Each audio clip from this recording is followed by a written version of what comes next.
I'm going to start this evening with an introduction of our board and then explain the process of what we have for this evening. And we're just going to get started.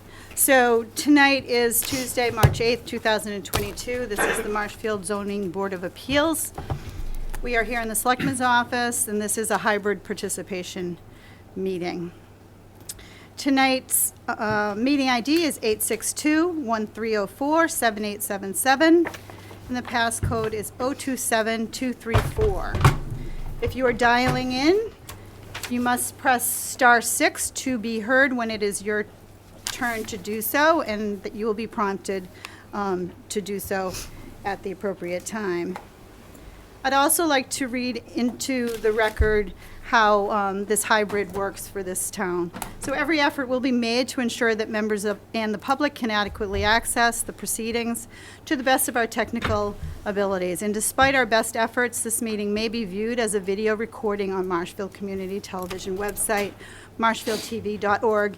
And I'd like to welcome again MCTV and appreciate all the hard work they do in getting this meeting and all of our meetings out to the public and to our board members and our applicants.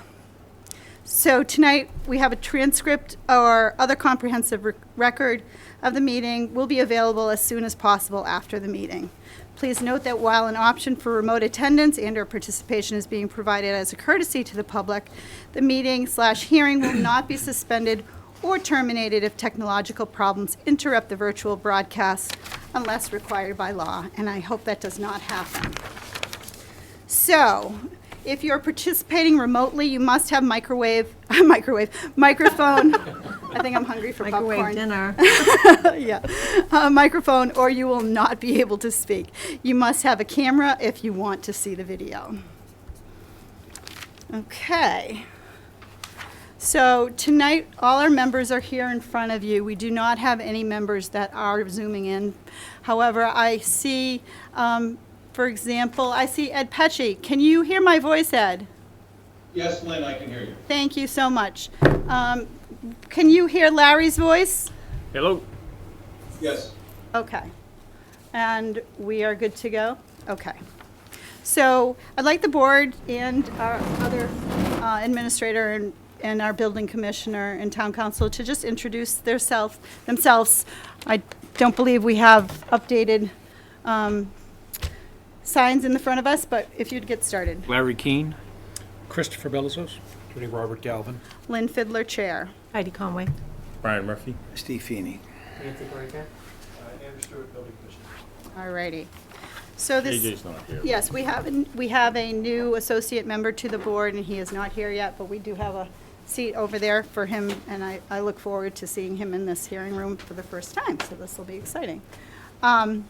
So let's do a little housekeeping before we get to it. We have a case tonight, which is a case 2223, which is a new hearing. And I'd like to read this into the record. The applicant has requested a continuance to April 12th. So this is case 2223, Elizabeth and John Lake.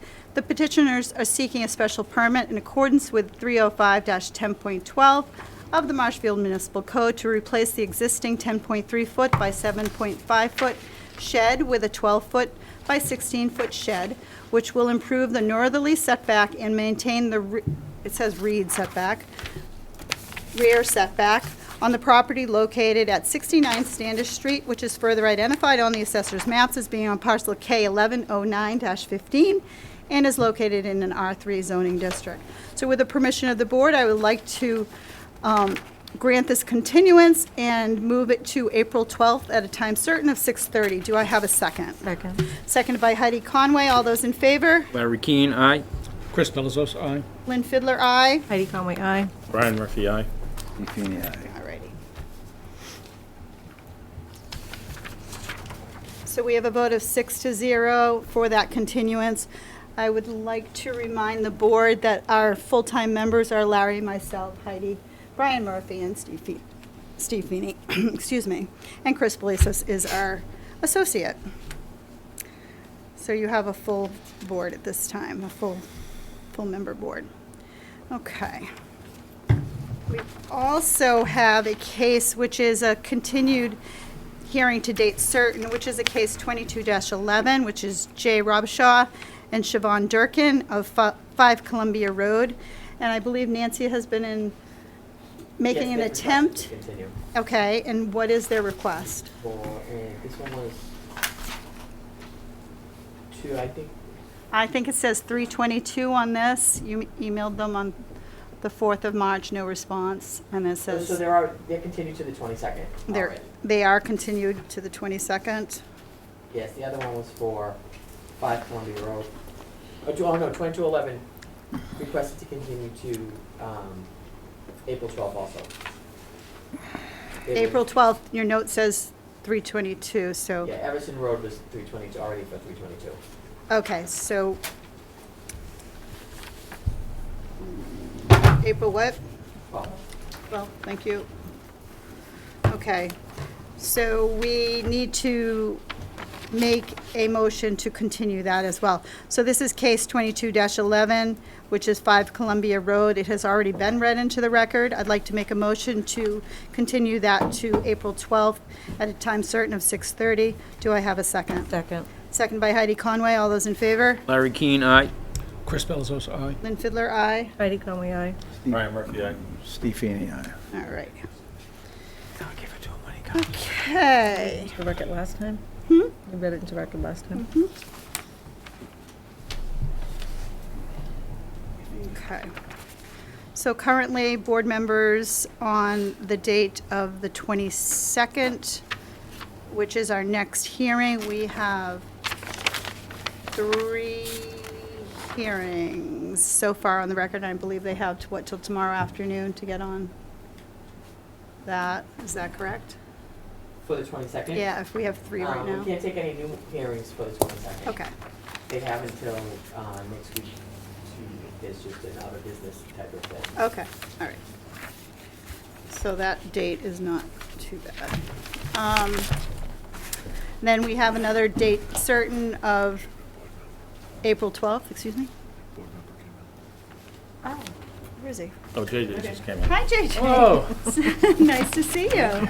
Everybody, I'd like to welcome Grover Hensley to the board. Yay.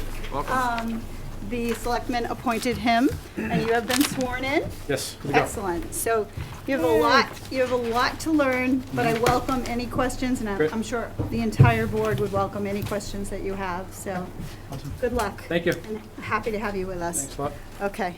Alrighty, so we have one hearing so far for the 12th of April as well. So that's 3 as of now, right? Yes.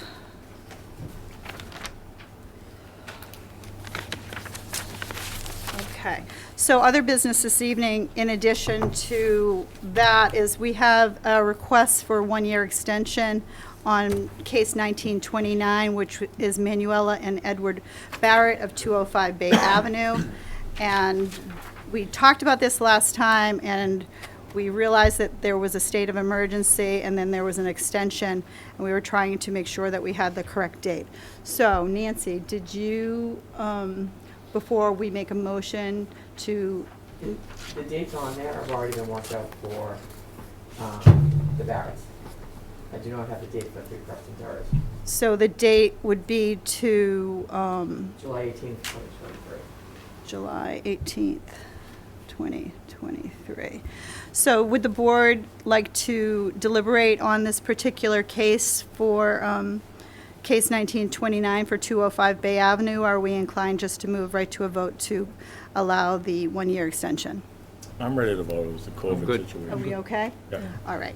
So I'd like to make a motion to grant the request for a 1-year extension to the date of July 18th, 2023 for case 1929, 205 Bay Avenue. Do I have a second? Second. Second by Heidi Conway. All those in favor? Larry Keane, aye. Chris Belazos, aye. Fiddler, aye. Heidi Conway, aye. Brian Murphy, aye. Steve Feeney, aye. Squires, aye. All right. Okay. So that is all set. So the case 1882, which is Scott Ryder, 3 Preston Terrace, do we have the date for that with the tolling period? I did not work out the date for the I, tolling period. I figured it out with the contractor, he wrote it down and gave it to the homeowner, but I mean, I can figure it all out again. I don't So we don't, have it ready right now.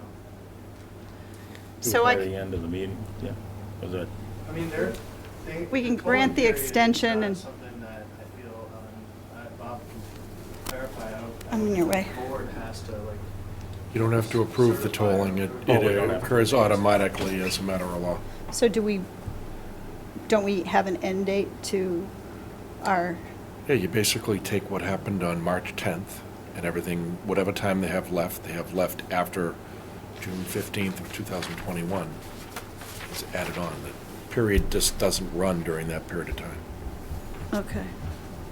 So let's revisit that at the end, and if Nancy or, But- From my recollection, they're gonna have until at least, I think, June of next year before their permit expires. so June of 2023. and we don't have to state that, Bob? Oh, it's automatic. So we can Give the automatically, extension so for I the can, year. I can make a motion to It's grant that only if they extension and go leave it at beyond that? Will they need to request? Okay. Yeah, if they don't finish that project before that period of time, then you can deal with the extension at that time. Okay. Sounds like a plan. Is it finish or start? Usually you have to, you have to be, well, it depends on what you put in your terms and conditions. You know, if you said you gotta be completed, then it's one thing, but usually you have to substantially exercise a permit in order to make it valid. And, Andrew has different timeframes under the building code for building permits, but, a variance, once it's exercised, is basically done. You don't have to do anything else. And special permits are a little different. You gotta, Make sure that, you gotta substantially exercise it within the time frame, and, as long as you're doing it, diligently to completion, then you get to finish it. We do have bylaws that you have to start work within 90 days of permit issuance, and you have 2 years to complete the project. I believe it's either 2 years or 1 year to complete the project. That's under the zoning bylaw. But that gets extended all the time. right. Yeah, I know what to do. All right. I will move forward then. So case 18-82 for 3 Preston Terrace. I'd like to make a motion to grant the request for a 1-year extension. Do I have a second? You won't need to do it. I just don't need, I can just Nope. mute. You can deal with the extension at the end of the tolling period. Okay. All right. Nancy, you're all set with that for the minute? Okay. All right.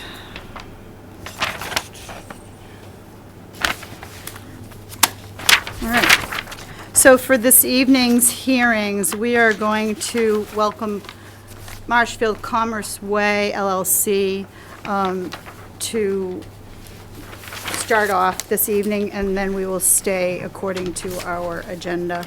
I am going to read this into the record, and then we will get started. This is a new hearing, case 22-24, Marshfield Commerce Way LLC. The petitioner is seeking a comprehensive permit in accordance with MGL Chapter 40B for the construction of 7 3-story buildings, 7 townhome buildings, and 1 clubhouse building. This development will consist of a 117 one-bedroom units, 116 two-bedroom units, and 67 three-bedroom units, which will total 300 units in all. 75 of which will be considered affordable according to the Boston Metropolitan Statistical Area Index, as determined by HUD, on the property located on an approximately 12.68 acre site off of Commerce Way, which is further identified on the assessor's maps as D08-01-11A and is located in I-1 and R1 zoning districts and within a PMUD, also referred to as a planned mixed-use overlay district. So my name is Lynn Fiddler. I will be the hearing officer for this evening, and I'd like to welcome you to start off and explain your project. Thank you. Please identify yourself for the records. Sure. My name is Anand Bashe. I'm with Mill Creek Residential Trust. I'm joined by our counsel, Paul Momney, and members of our design team.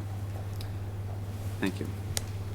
Andrew, you can go to the next slide. Excuse me, this being an open meeting, we can't really hear, and I know there's microphones up there, but it's not a closed meeting, correct?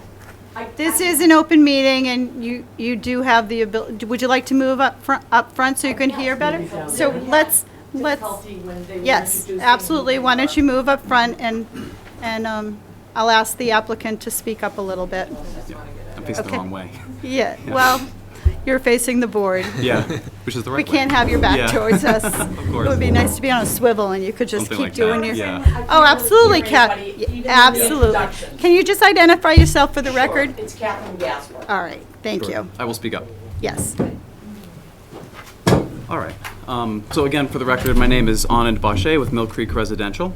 Joined tonight by council and our design team. Tonight's presentation is meant to be high level. We've presented a lot of information in that binder. It's a lot of detail, a lot of information, so we're not going to hope to cover all of it tonight, but we will try to hit the high points. We look forward to working with the board and its peer reviewer throughout this process. Next slide, please. I'm joined tonight by our project team, hopefully some familiar faces here. All the organizations that are involved today were also involved in Madera Marshfield, just next door to our proposed project site. We're excited to bring that experience and expertise back to bear on this project, and hopefully, build upon that success of Madera Marshfield. Next slide. A couple words about Mill Creek Residential. We are a national company. We work in 18 core markets across the country. In 2021, we were the third largest developer and the fifth largest builder in the country. A little closer to home in Massachusetts, we've built 2,500 homes since our inception, of which over half are 40B permits. Even closer and more relevant for this audience is obviously Madera Marshfield, just down the street from our proposed site. The key, of course, is local expertise. I am based in Boston. Our whole team is based in Boston and does nothing but projects in Greater Boston, and so there's no greater precedent than a project right down the road, which is what we're building upon. Next slide, thank you. Oh, Andrew, can you back up to the? Sure. Thank you. Yeah, just a few photos of Madera Marshfield for those who haven't seen it. Here you can see the clubhouse interior and exterior. Get a sense for the quality and level of finish. Very high level of finish and attracting a high degree. This project was completed in 2021, and we experienced very strong demand across all unit types and a very strong pace of lease up. And this project, of course, very similar to what we're proposing today. Townhomes, flat apartments, a standalone clubhouse, wastewater treatment plant, on-site amenities. Of course, the site layout is different because every parcel of land is differently shaped. No pieces of land are the same, so we'll go into those differences later on. But this was a very collaborative process with the town from start to finish, and we look forward to working with the town again. This is also a good point to mention that Madera Marshfield is a separate and independent project from what we're proposing today, Mill Creek Marshfield. It'll have its own amenities, its own wastewater treatment plant, and its own operating base.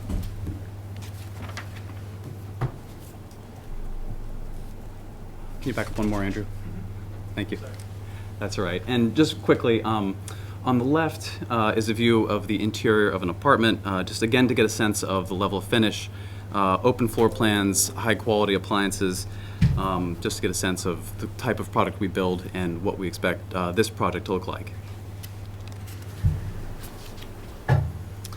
A little bit of geography. As you know, our site is located off of Route 3, down Route 139 at the rear of Enterprise Campus, which is a large master planned park which includes residential, retail, and office uses.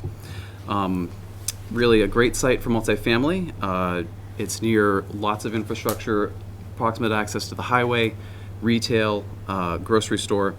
Madera Marshfield is folded very nicely into the back of Enterprise Park, and this project will do the same.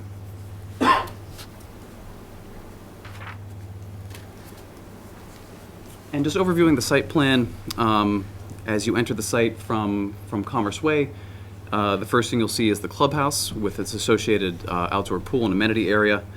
The clubhouse includes fitness center, work from home, pool, other amenities, townhomes along Commerce Way and on the western boundary closest to Modera Marshfield, and to the south and east, the flats buildings, and lastly, in the southwest corner, wastewater treatment plant, trash and maintenance. We've also provided pathways through the site between the flats buildings for use of residents and their guests. At this point, I will pass it over to our counsel, Paul Momney, who will go over Chapter 40B, some permitting logistics. Thank you, Anand. Madam Chair, members of the board, thank you for your time this evening. We thought it might be helpful just to do a very quick overview of Chapter 40B for those members of the public, just to give them a sense of the regulatory framework that we're working in. As many of you know, Chapter 40B is a state law that allows developers of affordable housing a comprehensive review of all local requirements for a project run through the Zoning Board of Appeals. So local permit granting boards and officials who might normally review or approve elements of a project will provide comments to the board. The board will then issue one approval, a comprehensive permit, that will approve the project with respect to all local permits. This process is available to proponents of affordable housing in communities that have less than 10% of their entire housing stock affordable to low or moderate income households, which means households that are that have less than 80% of the average area median income. Once a municipality reaches 10% of their housing stock as affordable housing, they are afforded what's known as safe harbor, which grants them a greater degree of control over the 40B process. As you may know, Marshfield is currently at 8.3% of its housing stock, affordable housing. And that's actually a number that's expected to go down when the 2020 census numbers are finalized, which will increase the total housing stock used in that equation. So we anticipate that Marshfield's housing stock will be at about 8.1%. For projects like Mill Creek Marshfield, which contain 25% or more units as affordable, all of the units within the project are counted towards the town's affordable housing supply. And so were the project to proceed and be constructed and be added to the town's housing inventory, we anticipate that even with the 2020 census numbers, the town will reach the 10% safe harbor for the next decade and perhaps beyond that. Just to give a sense of where we are in the process, the project received a project eligibility letter from Mass Housing in January of this year. This letter confirmed that the site, based on Mass Housing's preliminary approval review, was appropriate for the scale and type of development, and that the project is eligible for a comprehensive permit. We filed our application in February and are now before the board through that local process. In addition, there are a number of state permits and approvals that we'll be seeking. We'll be seeking to obtain a groundwater discharge permit from Mass DEP related to the on-site wastewater treatment facility, as well as additional transportation permits from Mass Department of Transportation. This and the associated MEPA review through the Massachusetts Environmental Policy Act will take place on a parallel track in conjunction with this local process. So I'll now hand it over to Anthony Donato, who will go into a little bit more detail in the site plan.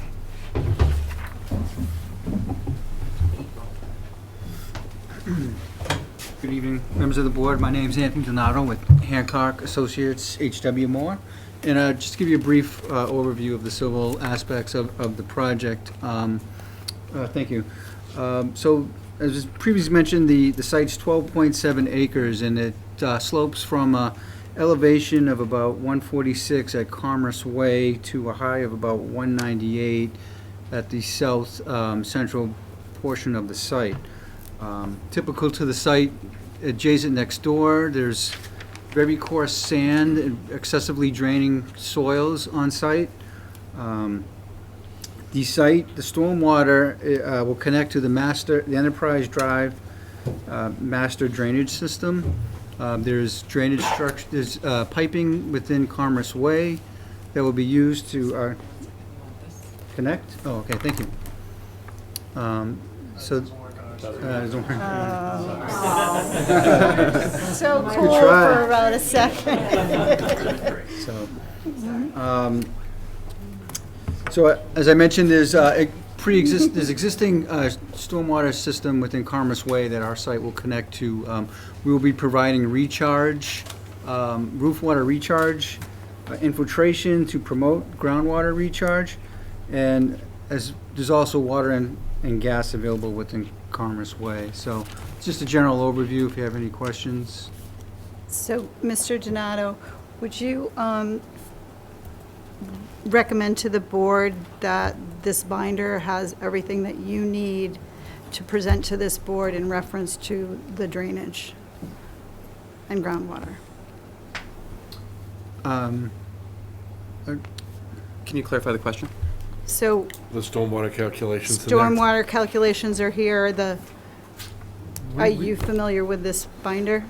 Yes, but we've done, at the 40B level, which is more of a schematic overview at this point. It's not an in-depth design with calculations. Okay, so we're just in the preliminary process. Correct. So I'm just trying to identify Yeah. what your expertise is, and so that the board is aware of that as well as we're Right, going exactly. forward, and whether or not we have a complete application. Yeah. Well, yeah, right, but for the stormwater part, the whole Enterprise Drive, this site was designed so that it could be developed to the maximum extent allowed by zoning, and it's all mitigated through the detention systems that were constructed as part of Enterprise Drive. And we've done some analysis on that. We're less than what was allowed at the time under the zoning for lot coverage, but what that does not have is, we would provide at a later date, is the pipe inverts and sizes for the site, and the connection in the appropriate details, construction details. Yes, And please. do you know on the water usage that you'll have here, can you base that off the one next door? What kind of an impact that will have on the town? We've reached, well, it's a similar size, and it's DEP, Title V says 110 gallons per day, but that's a conservative estimate in sizing wastewater treatment plants, and we'll be using low-flow fixtures on the site, so it would be significantly less than 110 gallons per day per bedroom. Plus you already have the one next door that you can base some information on, right? Exactly, so we were going to look at water records, and we've reached out to the water superintendent, and we're looking to set up a meeting just to sit down and talk to him about capacity and whatnot, and what they would like to see. So I'm trying to schedule that meeting with myself and the rest of the project team. Okay. Can I just ask you a quick question? Attorney Galvin. So if the site is developed like this, and stormwater is being discharged into a common stormwater, infiltration facility off-site, will the development of this site impact development of the remaining undeveloped sites in Enterprise Park? It should not, because I think when they made the master plan, they assumed that it would be, that the whole Enterprise Drive would be developed to the maximum extent possible allowed by zoning for each lot. Okay, because I know when the PMUD was done, there was some thresholds for residential use, and those are all kind of out the window because of all of the new residential units that have been constructed. So, and there was some changes to the bylaw that authorized some additional residential uses, but the 40Bs were not contemplated being a part of it. So I didn't know whether that might have altered the, I don't know, I didn't know whether it altered what might be otherwise developed with the remaining undeveloped lots. No, it would not, because we're treating the sewage on site, so it's not going to affect any of the other parcels, and, I was thinking more from a stormwater perspective, Yeah, because I I mean- understood that there's a private wastewater disposal facility here. Right. For stormwater, I mean, whether it's a residential or commercial development, it's not really going to have an effect on the stormwater generation, and I think the benefit here is we do have all these individual buildings, so we'll be able to provide roof water recharge at different portions on the site, as opposed to like having one big massive building and we'd be directing the recharge to a certain location. So each of those buildings will be connected to some sort of recharge. And we can also provide other improvements, like we use perforated pipe. We can talk to the town engineer on their preference, but a lot of times what we'll do is we'll provide a perforated drainage pipe, interconnect the manholes, try to reduce the runoff from the site and provide more recharge. So this project is in the PMUD, and I think we've identified that as well, and it has conservation area to the, I believe it's to the east of it.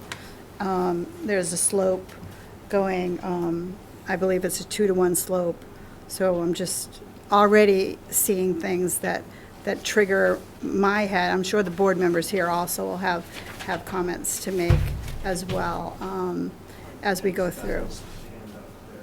Yeah, I think, I just want, who had? Ed Pesci does. Oh, okay.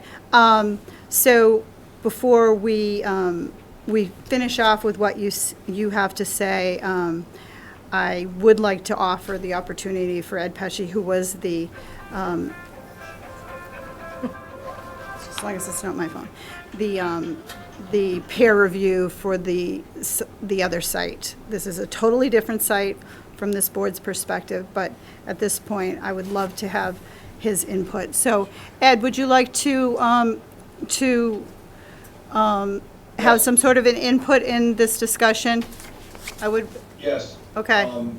So, real quick, Anthony, hi, I'm Ed Pesci, Pesci Engineering. I did the original peer review for the next door site and construction management, and I have to say, first of all, members to Madam Chair and members of the board, thank you for letting me attend to this. I'm actually, I know you don't want to hear this, I'm actually talking to you from Florida. Yeah, we don't want to hear that, Ed. I know, but that's why I'm thanking everybody. But Okay. anyway, I just looked at this for the first time yesterday, looked online, looked at downloaded the items that were pertaining to civil site in the full comprehensive permit application. I've looked at a couple of your plans so far. Obviously, they're preliminary, as you had mentioned. So I've heard what you said. I had a couple of comments. So I think the key item here is making sure we document for the record exactly what Attorney Galvin said, that the development of this site won't affect the other sites that aren't developed yet. In the last episode with Mill Creek next door, talking with Bob Carter, who I'm sure you know, and Brian Taylor from Stenbeck and Taylor, who did the original design work for those detention ponds that you're requesting to connect into. I had asked Bob, we had several meetings with Stenbeck and Taylor, just to try to pull together some of the old documentation to prove or to document that the amount of stormwater you're going to generate and put into that pipe is equal to or less than, preferably less than, and it was, the amount that was originally designed as a modeled runoff from that parcel. So that's what I would ask you to do. It sounds like you've done a lot of thinking about it already. I agree that the roof drain infiltration system will enhance that reduction of runoff. The perforated pipe between the manholes, great idea. In some areas where we ran into some non-good soils on the Madera site, but most of it was very, very sandy. So most of that would be a great idea as well to reduce the runoff leaving site. But I just need you to document, even though you don't have your 100% design done, I just need you to document what is allowed to be discharged to the stormwater system in Commerce Way and what you're going to discharge. And if that means you're going to provide that later, okay, but I need you, that needs to become part of the documented record before I would want to recommend, endorsement of this project by the board. So that's really the only comment I wanted to make. And I also think that it would be good for you to use Title V, even though I completely agree with you, Anthony, that it's a little worst case. You have your own groundwater discharge permit going here, but everybody uses Title V for a flow estimate.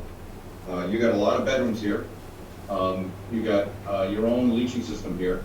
I would suggest that you at least document what your proposed Title V flow is, so that is a parallel possible, you know, maybe it's only gonna be 75 or 60%, two-thirds, let's say, of that flow. But that kind of flow, at least the water department needs to know what you're gonna be demanding from them. And I'd like to get their letterhead saying that your flow rate to the board, that flow rate or that amount of water is available and they can provide it. So you may already have that. You may have a will serve letter of some sort that shows that. That's fine, but it's those two areas that I saw, and I immediately noticed you didn't have stormwater calculations, but you've already answered the question. So, Madam Chair, that's all I have. Thank you. Thank you for your input. So is there anything else you would like to add from your presentation, from your piece of this? No, I think that's it, unless you have more questions. The one other thing is that there are no wetlands on the site. There's no streams. We've looked at that. We will be filing an EPA NOI, just given to the size of the site. The 12 acres are greater than the one that would trigger that. But other than that, if you have any, just a brief overview, and if you have any questions, I can certainly. So is there, this is off so there's a lot, VRT, it's lot 82, which is parcel, I'm getting old, D080112, Plan Book 50, page 396. So is that lot intended to be a buffer zone between these two 40Bs, and has it at this point remained untouched, or can you answer that question? Sure. I wouldn't necessarily call it a buffer zone, but we don't have intentions to build upon it, and we don't control it. You don't control it? That's correct. So, okay, all right. Do we know who does? VRT. So VRT, so was it part of the project for Madeira, or was it like a no-touch? Do you know if their grading included that area? I don't know the answer to that. There might have been some grading on it during Madeira Marshfield. To work the grading or Yeah. whatever. So we'll look into that as well. Sure. Okay, all right, thank you. Any other Madam questions? Chair, I think there was a temporary grading easement during construction around those other buildings there. Okay. I Okay, think that's all it was. I was just looking at the steep grade. I have to look at the old plans. Okay, thank you. Any questions from the board on this topic before we have this applicant continue? No? Does Greg have a question? He said there was grading on the parcel. There was grading on the parcel. That came from our town planner, Greg Guimon, so we'll investigate that as we move forward. Okay. Would you like to share anything else with the board, or pass I the think I'll pass it on, unless baton? I mean, I'm happy to answer any other questions, but. All right, thank you. You know, Madam Chair, if I have Yes. a question. With respect to the census, I don't think it was the attorney that talked about the census. What information do you have that indicates it's going to go down from 8.3 to 8.1, based on the 2020 census? Where'd you get that information from? Yeah, sure. So just to clarify how the SHI percentage is calculated, the base number of total housing units in the town is based on the census performed every decade, and so that number doesn't change over time. The number of affordable units changes every time new units are restricted and added to the state subsidized housing inventory. Right. So we know, based on the Madeira Marshfield project down the street, that a number of units that were added to the number of affordable units, those haven't shown up yet in the total housing units for the town. So we know that at least 240 units will be added to the total housing units for the town.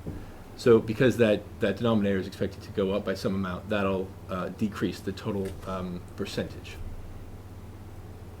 So in other words, when all of those units that were built are added to the total housing inventory, we anticipate that will reduce the percentage of affordable units in the town. But it's your opinion that we will exceed the 10 if we have the 300 that you're suggesting, not that we're agreeing to that That's- number? That's right. But The you're 300 will suggesting- be added to the numerator. It will not show up in the 2020 census because we're beyond that. So for the period from now until the 2030 census, will certainly be, in my opinion, above the 10%. And depending on how much growth there is in the town over that period, it may extend for the decade after that as well.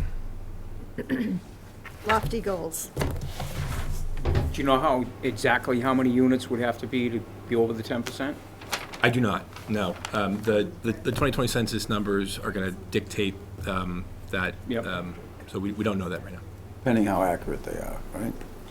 Yeah, well, regardless of how accurate they are, the 2020 census number will be the number Yeah, I used get to that. calculate for the next 10 years. But if you're saying 300 will bring us over, would 250 bring us over? Again, I don't know because we don't know. I'm only estimating what that Sure. what that denominator will be. Thank you. Did Greg have a comment before we move on? Greg, why don't you unmute yourself and just say that? Yes, thank you, Greg. Oh. Just a second. To clarify, the total number of housing units changes every 10 years. So we have 10 years of construction that is going to be added to our total, including Modera. We are not expecting to just drop to 8.1. I'm expecting to drop lower than that. And until we get that number from the state, we can't answer that question. Thank you, Greg. Are you in agreement that the 300 would bring us to the 10%? No, I'm not. Greg, when do we expect to get the number? It depends when the HCD provides the SHI list, which hasn't happened for 3 to 4 years.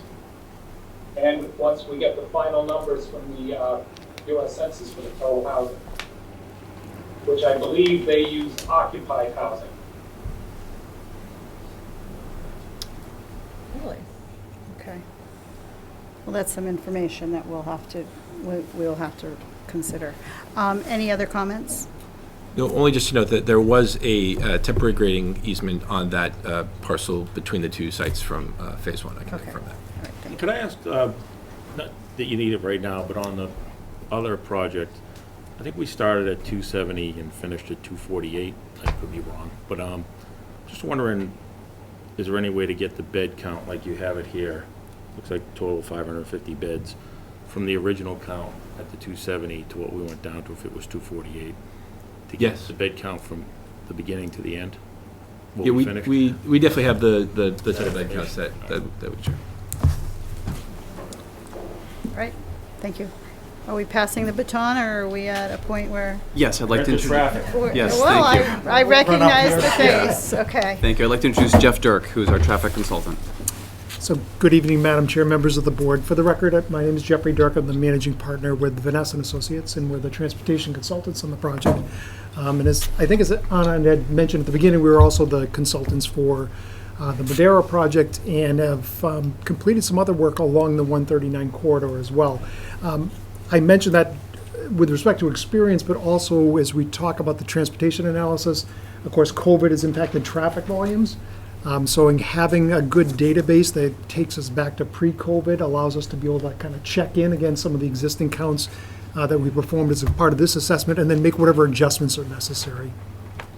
So the project site shown here in yellow on the slide, you see 139 running, I guess, across the top, east to west. The study area we evaluated is exactly the same study area that we looked at as a part of the Madera project. So it's the 139 corridor from School Street in the west stretching to Forest Street in the east, and the intersections with Forest Street, Furnace, and Proprietors, Enterprise, and then School Street as well. And then all of the intersections within Enterprise Park along Commerce Way and Old Woodlot Lane as well. So those were all a part of the study area for this project.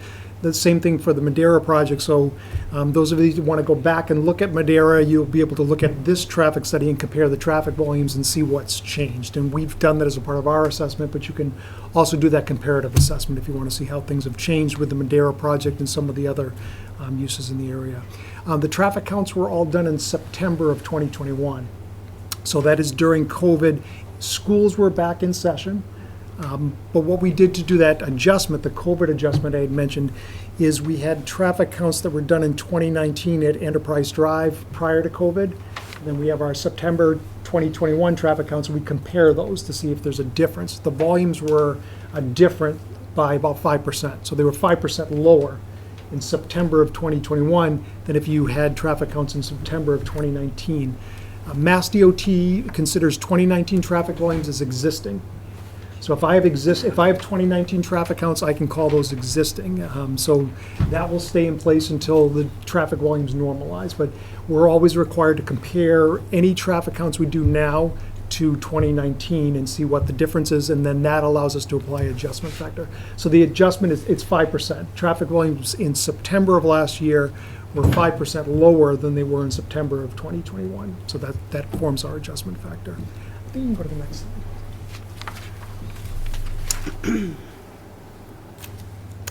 So this slide shows the study area.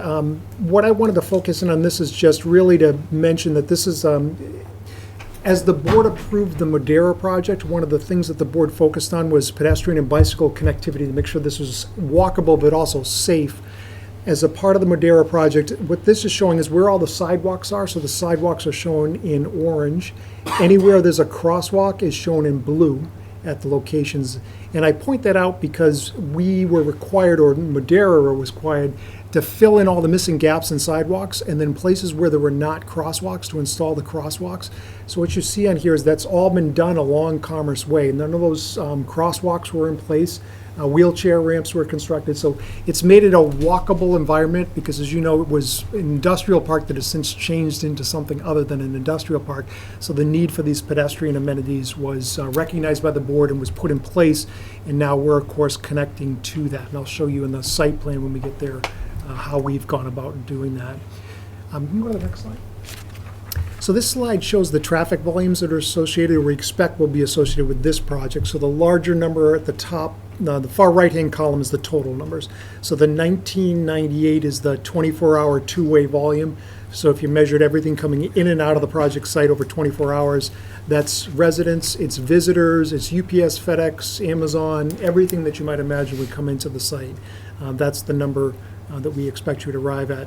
The next number, 116, that's the morning peak hour. So that's 1 hour in the morning between 7 and 9, the highest volume hour. We expect to produce 116 vehicle trips. The next number, 150, is during the evening peak hour. So this is when people are generally coming home from work between 4 and 6. It would generate about 150.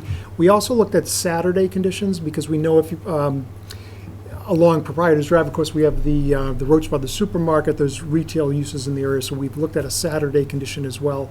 So the Saturday daily number, so 24 hours, would be 1366, again, two-way traffic. And then the midday peak hour, so this is the peak between 11 and 2, 1 hour within that 11 to 2 time period. The project would produce 123 vehicle trips. So it's pretty typical that the Saturday peak hour is higher than the morning, but it's lower than the evening. The evening is kind of the highest traffic volume period. So just in terms of context, Route 139 on a daily basis accommodates about 30,000 vehicles per day today. So this number is what would get added to those numbers, essentially, or the daily numbers would get added to that number. So that's the increase in traffic the project would be expected to experience, and that's what we're assessing the impacts based on. Next slide, please. So this slide shows the site plan essentially for the project. What I wanted to point out on this slide is, it may be difficult to see, you see the sidewalks internal of the project site so that you're able to walk between the buildings, between the parking areas, and then it conveys you up to Enterprise Drive where then we've got the sidewalk, so it kind of disperses the traffic itself. All of the drive aisles and the circulating roads will be 24 feet in width. Essentially, all of the recommendations of the traffic study have been incorporated into the site plan. So it's walkable, bikeable. The 24 feet in width is required for two-way traffic, but I think more importantly, it's so that you can get in and out of those parking spaces. If you have dimensions that are less than 24 feet, it's very difficult to maneuver in and out of those parking spaces. So all of that's been incorporated into the site plan itself. Next slide. So as we look at the impact of the project, we developed some recommendations, obviously, to offset that additional traffic we're expecting the project's going to generate. So as we looked at the intersections that we studied as a part of the traffic study, the only location where we found that there was a need for improvements was at the Enterprise Drive 139 intersection. About 65% of our traffic is going to go through that intersection, so most of it's a left turn heading towards Route 3. That additional traffic that we were talking about, somewhere between 116 peak hour trips in the morning and 123 on a Saturday, as we add that to the signal, there's a need to retime that traffic signal. And that's similar to what we had done for the Madera project. So we're planning to do that as a part of this development project, just to make sure that it accommodates the additional traffic on the project. With that improvement in place, the intersection operates actually better than it would without the project. And it's really because it's not operating efficiently.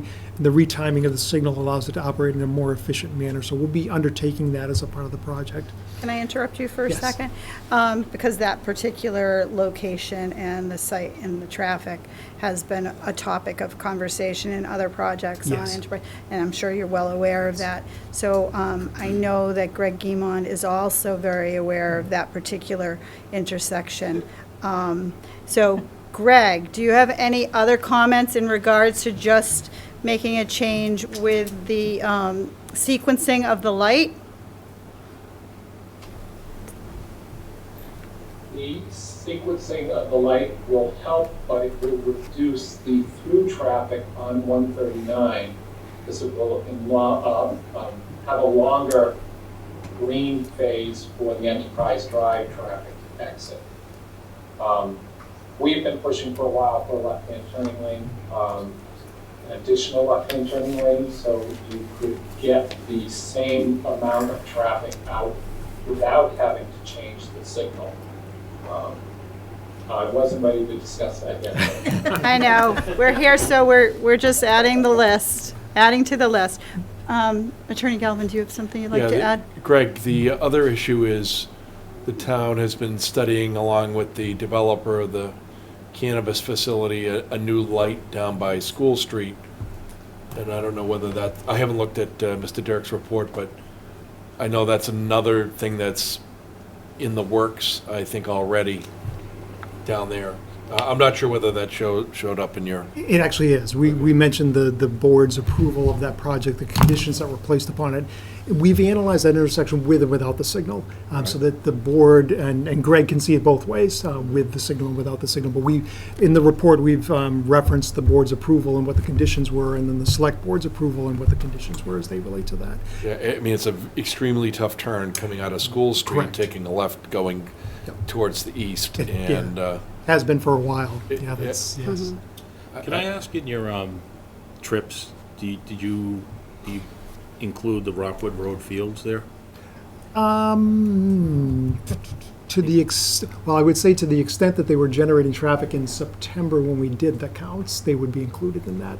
If they weren't active, and I think I can see what the schedule was to see how Yeah, active because I they know were. that they were shut down for a while, so, to be rested, so I just would hope that we get an accurate count, because I know when they're Right. active on Saturday and Sunday, I mean, the park goes right out, down the road, Right. and then goes down Enterprise Drive, so Yeah, and I know there were, something that would definitely have to be taken into Influence. consideration for the weekend counts. yeah, and I know that there were Nightly, the nightly use of it. and issues relating to, I don't know if the parking issue, I know there was an issue at one point with the Yes. parking, and if Been that's. somewhat yes, addressed, yeah. but I definitely would be interested to know what kind of, I mean, because I just know the way they come in and out of there, and that, there's 5 operational fields in there, so. Yeah. We can get some background information on that and see it. At a minimum, I can look at and see what was there going on at the time we did the traffic counts to see if we need to, I'd count for that and see how that might influence things. So can I ask you one other question? Yes. So if you're working off the 2019 as your baseline, 2021, I'm sorry. so you're in 2021. Correct, yes. But your reports are based, your traffic studies were based on the pre-COVID. Can you just make sure that we all understand that perfectly? So, Because it's not necessarily. because it seems like we need to come up to where we are now and Right. plan ahead towards more traffic, not, Correct. right. And And I apologize because we did an overview presentation. Right, I know. So- We're no, just that- making our way through that's the okay, and I forest appreci- right now. Yeah, and I Yeah, appreciate okay. the question. So all of the traffic counts were done in September of last year, so I September understand that, 2021. yep. In order to see if we had to make an adjustment for COVID, we compared the September 2021 traffic counts at the Enterprise 139 intersection Right. to traffic counts that were done at the same intersection in 2019. Okay, That showed that there was a 5% 5%, difference in right. traffic. So what we did was adjust the traffic volumes on the corridor to reflect the fact that COVID happened. oh, okay, I understand now. But when we're assessing the impacts of the project, we look 7 years in the future. And it's 7 years, not from 2021. It's 7 years from the date. Completion, Well, it's the date you publish the traffic study. So Okay, if the board has a traffic study, you need to go 7 years from the date of the traffic study, not the date the traffic counts were done. So the traffic study was published in January of 2022, so that we're looking at the year 2029, with and without the project. And we worked with Greg to determine the growth rate to be used to grow the numbers to 2029, as well as projects that we need to include. So I need to see if the field numbers have to be reflected in those numbers. And I think we did that with Modera, so I might issue a supplemental analysis with the field traffic in, because I think we did the same thing for that project. But I'll double check that.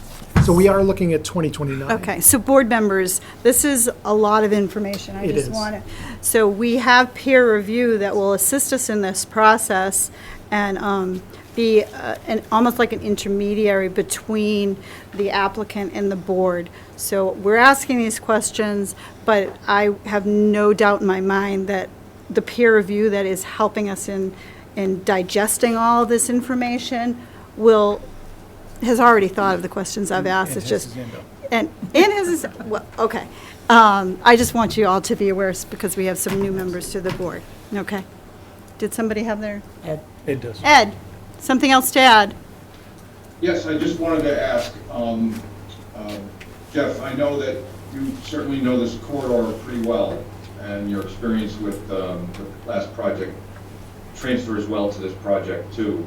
I know that there was a road safety audit done over there by Roach Brothers at Proprietors Drive in 139. I know there was some improvements done there.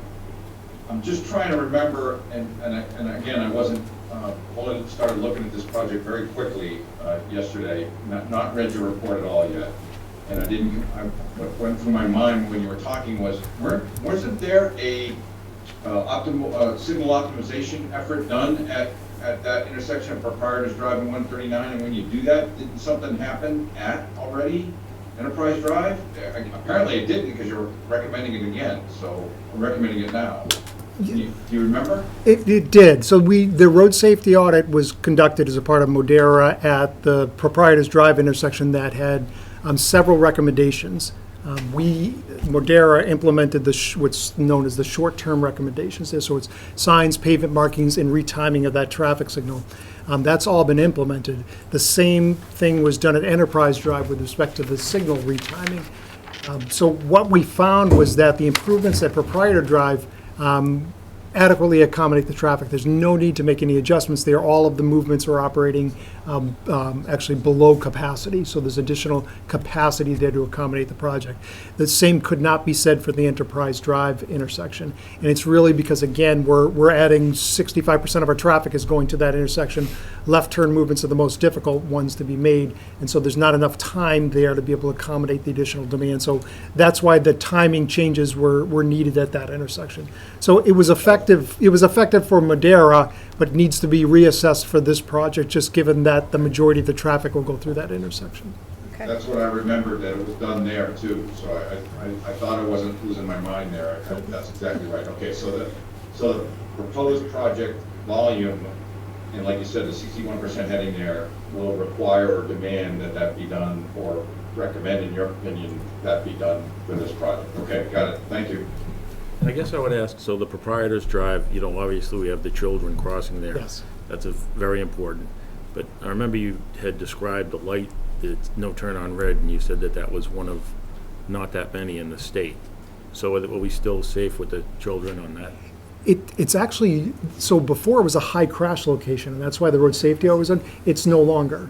So the improvements have actually helped up there. you know, as the chair was talking about the peer review process, there are still things at that intersection that have not yet been implemented there as a part of the road safety audit. And I think the last time that we were doing the Madera project, it may be something between the peer reviewer, Ed and Greg, I think there was, and the board. There was a list of, again, we did the sidewalk and the bike improvements, probably the same thing as you look at it. It may be that, you know, there's some little things that we want to fix up at that intersection that did not get addressed as a part of the first project. And so now it's time to do that. Similar to what Greg was talking about with the left turn lanes. You know, is that something that needs to be evaluated? And the peer reviewer obviously will help the board with kind of flushing that out, asking us to look at it, come back to you with more information.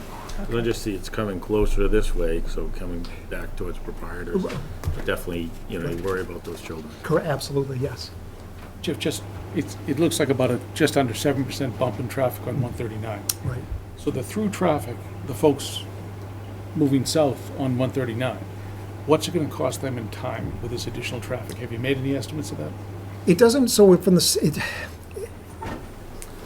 it'll be an incremental increase in time, and so what I would say is the incremental increase, it's going to be on the matter of, you know, 10 seconds or something like that. It's not large over the course of the hour that you have in terms of that, because I think as Greg was describing, the majority of the time, the traffic signals are set to move the traffic along 139 and hold the traffic on the side street. And one of the things that Greg was mentioning is, you know, often when we retime a traffic signal, what you do is you spread the pain around the intersection. But that may not be advantageous in this place. And so to your point of, listen, if I don't care about going down Enterprise, maybe I'd rather have more green time on 139 and let the people wait a little bit on Enterprise. When we retime the traffic signal, what we try to do is balance that out, which is move the traffic along 139, hold the traffic on Enterprise. So our goal would be to try to, even with the retiming, is to keep the increase in delay on 139 to no more than a few seconds. And we can do that with the signal retiming.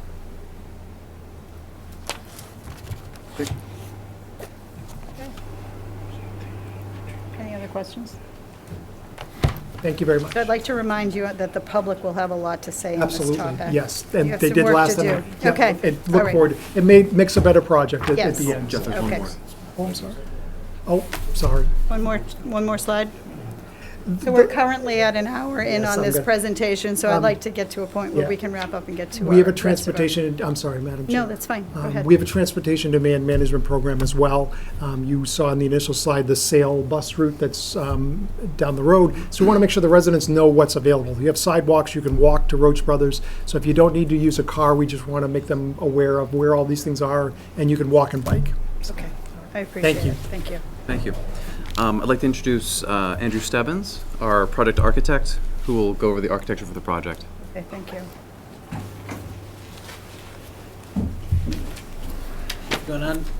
Andrew Stebbins, associate at the architectural team, TAT.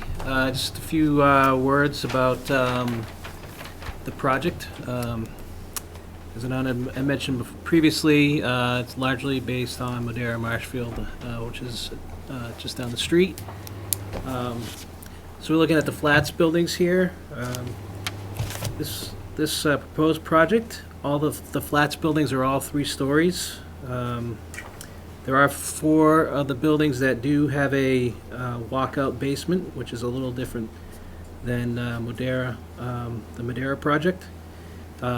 Doing that, we're working with the grade to accommodate a thoughtful building massing. So you can see on the bottom left is an example of that. Really, I'd say the other differences are really refinements. Looking at different colors, slight adjustments in the siding profiles, and some of the more fine details. But really, with the success of the other site, really by and large, looking at a very similar product. Next slide, please. And then we also have the townhouses. Once again, very similar to Madera project. We did switch over. The Madera project had groups of 5 units. We decided to switch to groups of 6. And there's actually one building with a group of 4. Just going through the process, the way the units are paired up, you can see the gables there. I just thought it'd be an improvement to group, these three pairs together, basically, or two pairs in the case of a four unit building. Once again, very similar to the Madeira site, with some adjustments in the treatment of the colors and the facades, but by and large, quite similar. And that's it. Andrew, do you have the ability to pull up the architecturals and sheet A402 and A403? Just want the board to see buildings C and D.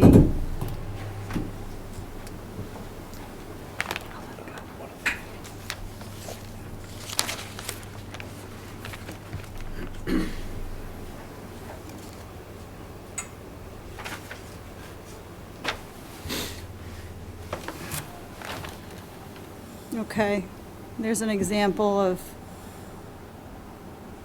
yeah. So,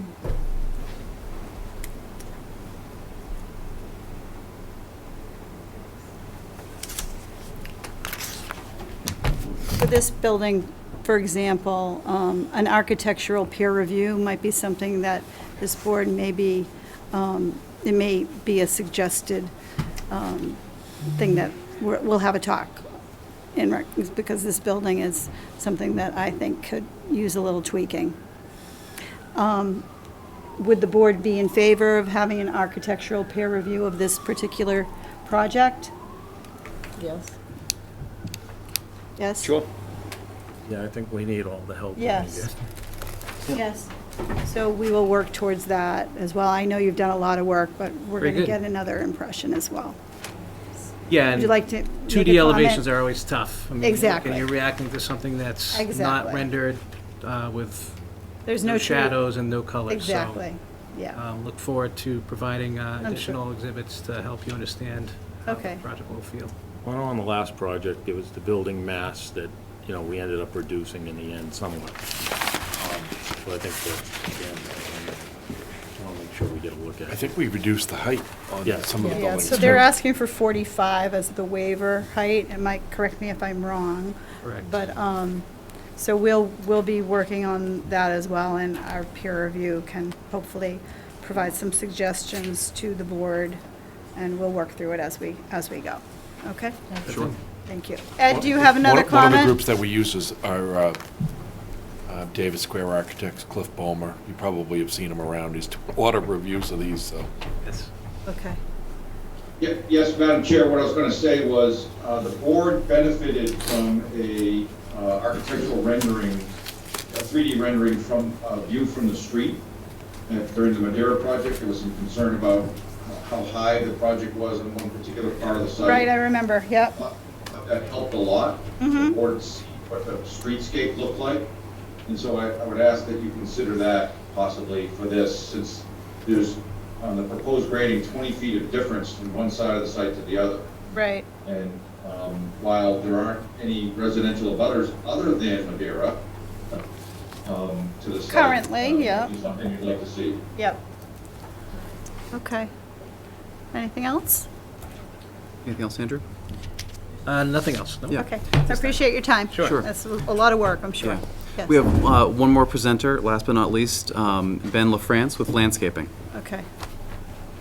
Welcome, Ben. Good evening, Madam Chair, members of the board. Ben LaFrance with I'm a Senior Project Manager with Hawk Design. We're located in Sagamore. So our goal with the landscape really is to create a landscape presentation very similar to Madeira Marshfield in terms of the size, species, and location of the plantings. Very similar quantities will exist here as exists at Madeira Marshfield. Shade, evergreen, and flowering trees have been located throughout the site.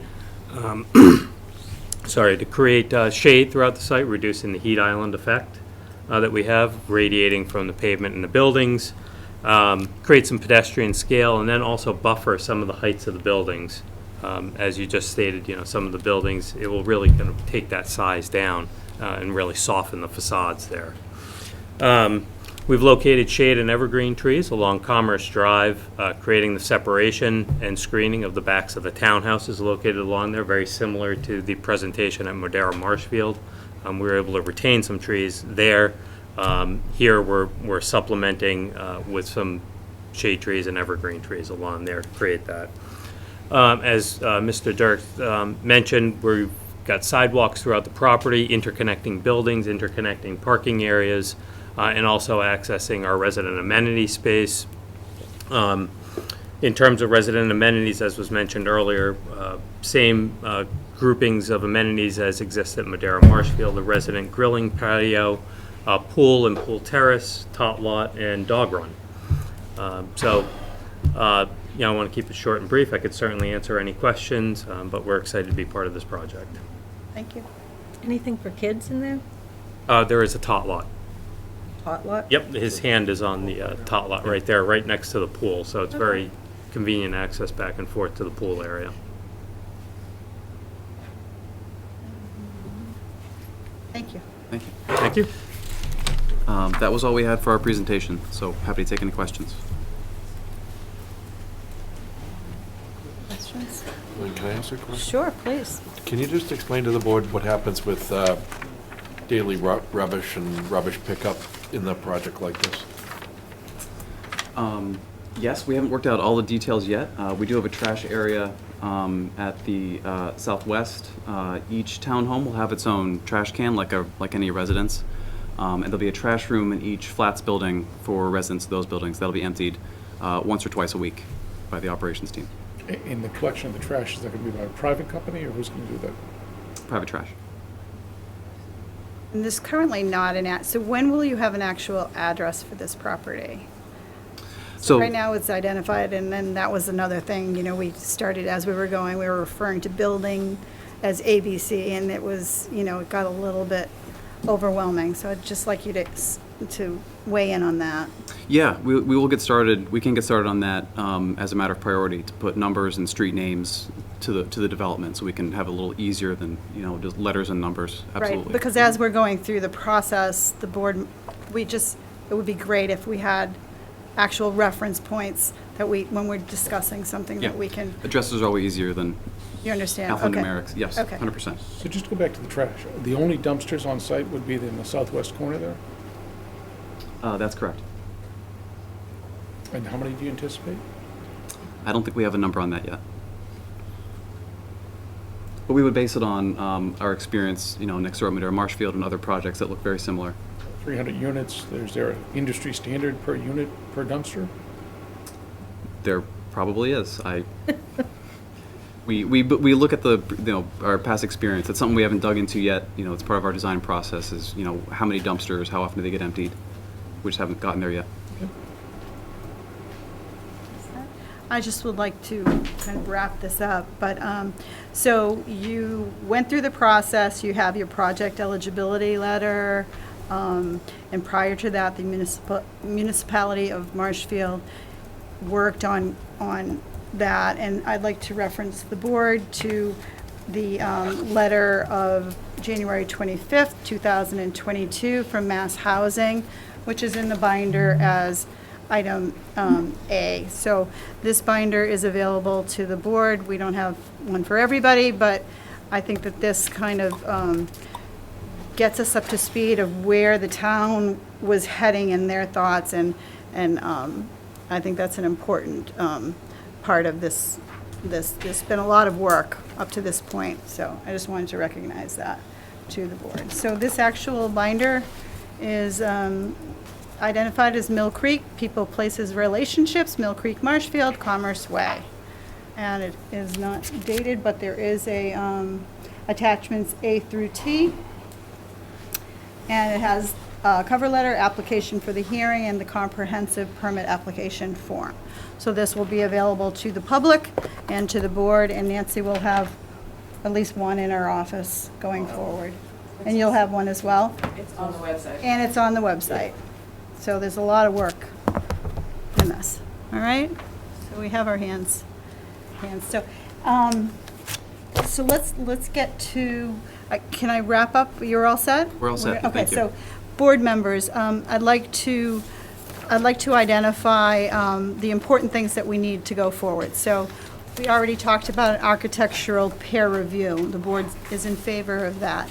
I'd also like to have the input on the actual peer review for things like drainage, traffic, and all of that. So Ed Pesci has been part of this board, and he's well-respected by the board. We also have Pat Brennan that has also been part of the board. So I would like to open up a discussion on, and there goes the gavel. That's not a good sign. I didn't bang it. So if anybody would like to give us some input on their feelings as far as going forward, I obviously would like to throw Ed Pesci's name into the mix here. He's done a lot for us. And Brian, do you have anything to add? Well, I would just ask, Ed did a great job. I think it was, for those of us that sat on the board during that time, it was overwhelming. You see the size of the group that these people have. Would it be out of the ordinary to have both engineers work together in a peer review, Bob? Is that? To have both might be, or I would think if they were both in agreement, two heads are better than one, is my opinion, but I don't know how to go through that process, so maybe we could reach out to both of them and ask how that could work if the board is so inclined. So are we making that suggestion right now to do that? So Is that okay, Bob? How does that play out, Bob? I think you get a proposal, maybe the two of them could talk and see whether there'd be some way to complement one another, I don't know. I don't know, I haven't done it that way before, but that doesn't mean it can't be done that way. Okay.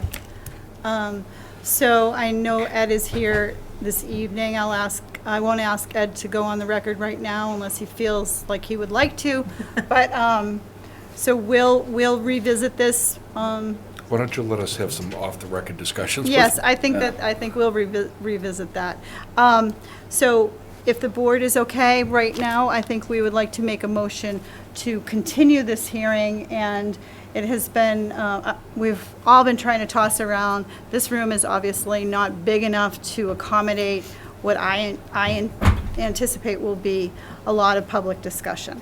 So we have, Nancy's been working out another location that has everything we need, the cameras, the slides, the videos, the Zoom, MCTV. So Nancy, would you just explain to the board what you've done so far and the time and date, and we'll figure that out and move to continue. Okay, I spoke with the school department because they have an auditorium in their administration building.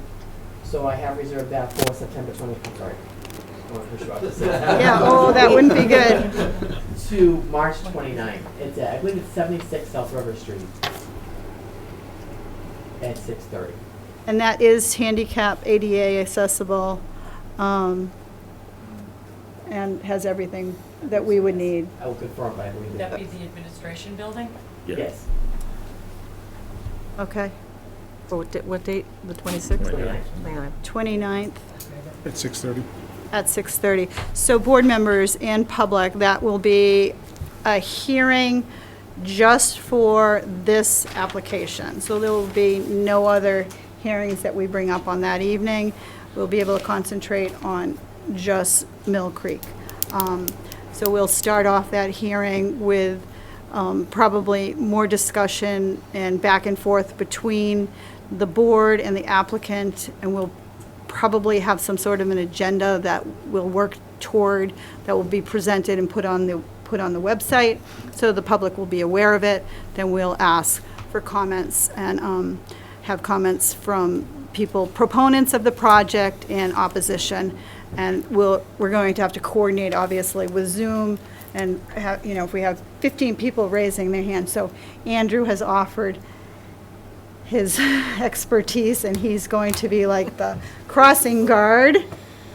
right? That's right. That's the plan? Sure. That's the, Be well, like the deli guy. yeah. And you get a, yeah. So if we get scope of services for peer review, who we send them to, Paul or Deborah? Paul? Good question. Yeah, so I was gonna actually ask, good question, sorry, That's a clarity for 2 hours. So what are you anticipating the process is from here? You're gonna hire peer review between now and the 29th? That's correct. Okay, and presumably that peer review won't have had time to review the full scope of whatever it is and give you I comments. can't answer that question at this So time. what's the new date? Because I was paying attention. The 29th, 29th of March? 29th of March.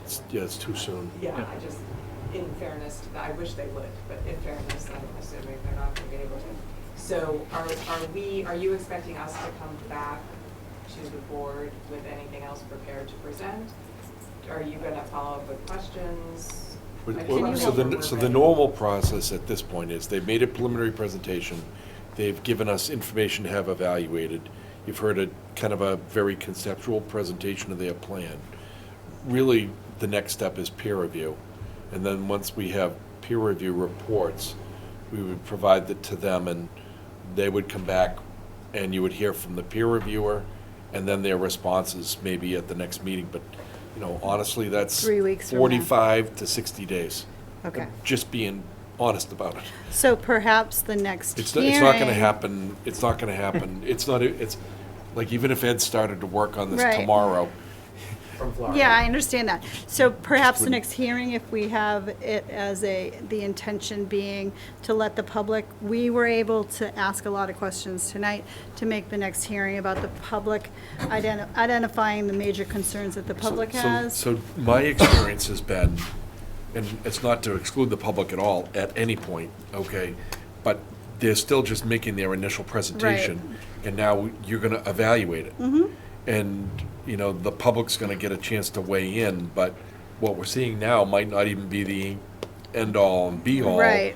Because we might find the peer reviewers might find something that's fundamentally flawed in what they said, and they may change the project. And certainly you're gonna wanna hear what the public has to say about the 300 units, and I'm sure there'll be some people opposed, and maybe there's some people in favor, and, that's helpful, but it's more helpful for you to do the thorough evaluation of what they proposed now. Okay. And, you know, I think it's at least a month and likely 6 weeks before you have that peer Would be in review that in position. and then give it to them.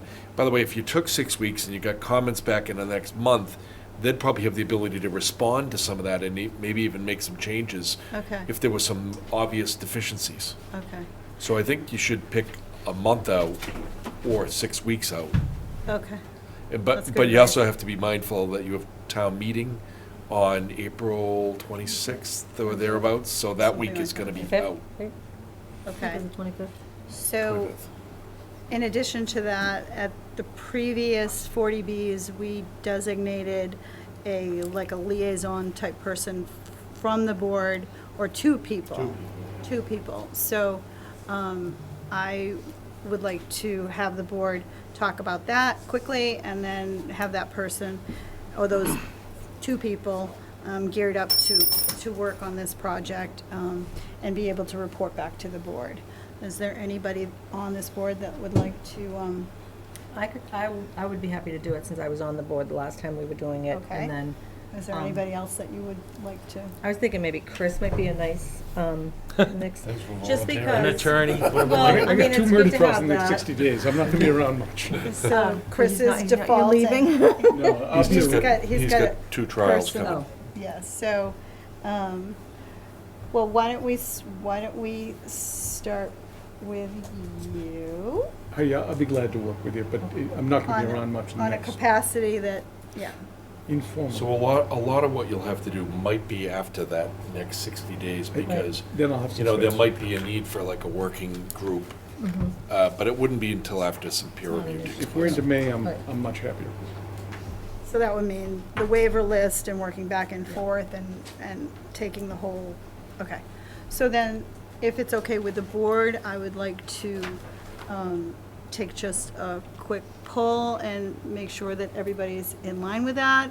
So I'd like to suggest that Heidi and Chris work together moving forward as the liaison between the board and our peer review and the applicant. All those in favor? Larry Keane, aye. Geez, I guess. Chris Bailey votes no. Josh, say aye. Oh, Heidi Conway, aye. Brian Murphy, aye. Grover Hensley, aye. Steve Feeney, aye. Okay. Thanks, guys, I appreciate it. Yeah. Throw you right in, Chris. We have a new member here. Yeah. Well, so that's That would a be big really step. mean. All right, so let's move on. I appreciate you being here this evening, and let's You move on. gotta continue. I'd like to, Continue. But we need to pick a new date. Because they're not that flexible at the school administration building. Because they normally have, so let's make the, can we make the date as we, Well, If you how, continue it to March 22nd. if you continue it to March 20, whatever, what, 22nd? You 22nd could is our then next select a meeting. new date Right. at that Right. date, but there wouldn't be any substantive information coming in. Right. And these Is guys is that all right? have to If be you want here. somebody to zoom in that day, you could, no, we'll pick a new date that day? okay, is that everybody Yeah, you on guys board? can discuss your dates between then and also. And yeah. and then we'll have, that's fine. okay, so everybody understands, so we're So just pick putting a this date on the on. 22nd. So Madam Chair, can I just ask? 49? as a- Just a second, please. 22nd. 22nd. March 22nd. For scheduling For just the purposes. scheduling to identify the location clearly for this. There won't be any substantive testimony at that meeting. It's just for the purposes of selecting the new date once we can determine when the larger area is available. Okay, so that's what I was just gonna ask. Yep. So the 29th is no more.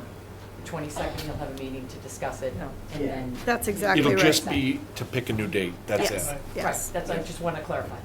Okay. Probably some clarity on who's So going to hire about that. I'd like to make a motion to continue case 22-24 for Commerce Way, Marshfield Commerce Way LLC, to March 22nd at a time certain. Do I have a second? You gotta pick the time certain. At 6:30? 6:30 It's always works. 6:30, okay. Do I have a second? Second. Second by Heidi Conway. All those in favor? Larry Keane, aye. Chris Bellis, aye. Lynn Fiddler, aye. Heidi Conway, aye. Brian Murphy, aye. Grover Hensley, aye. Steve Feeney, aye. Okay, so Nancy, you're going to get to work on that, and we'll try to identify that quickly. All right, thank you, everybody. Thank you for your time. Yeah, it's nice to have everybody within 6 feet of each other It's like I'm out. for the meantime. Thank you, Madam Chair, members of the board. Thank you, Ed. Thanks, Ed. Nice to see you. I think that was one more thing. That was one. No. One person, two things, right? I might have, spoke on, Winchester Terrace one and refused it. Here's a good one. Okay. I'm pretty sure their tolling period actually. Yeah, you get the- Like this one. Okay. So they're the ones who actually really need the. Okay. I'd like to. Yes, I'd like to make a motion to take a short recess. Do I have a second?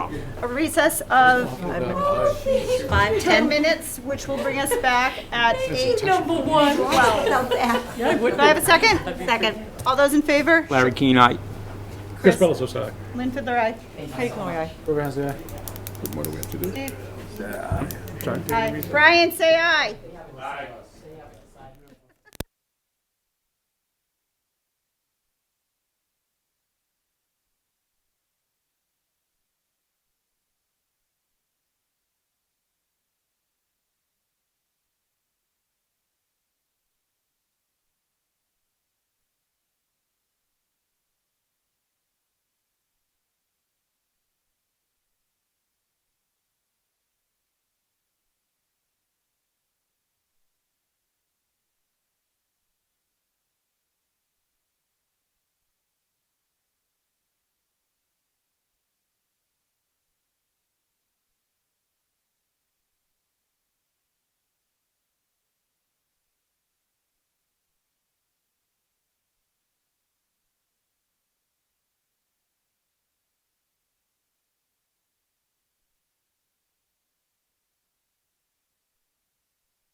This was over at Rhodes?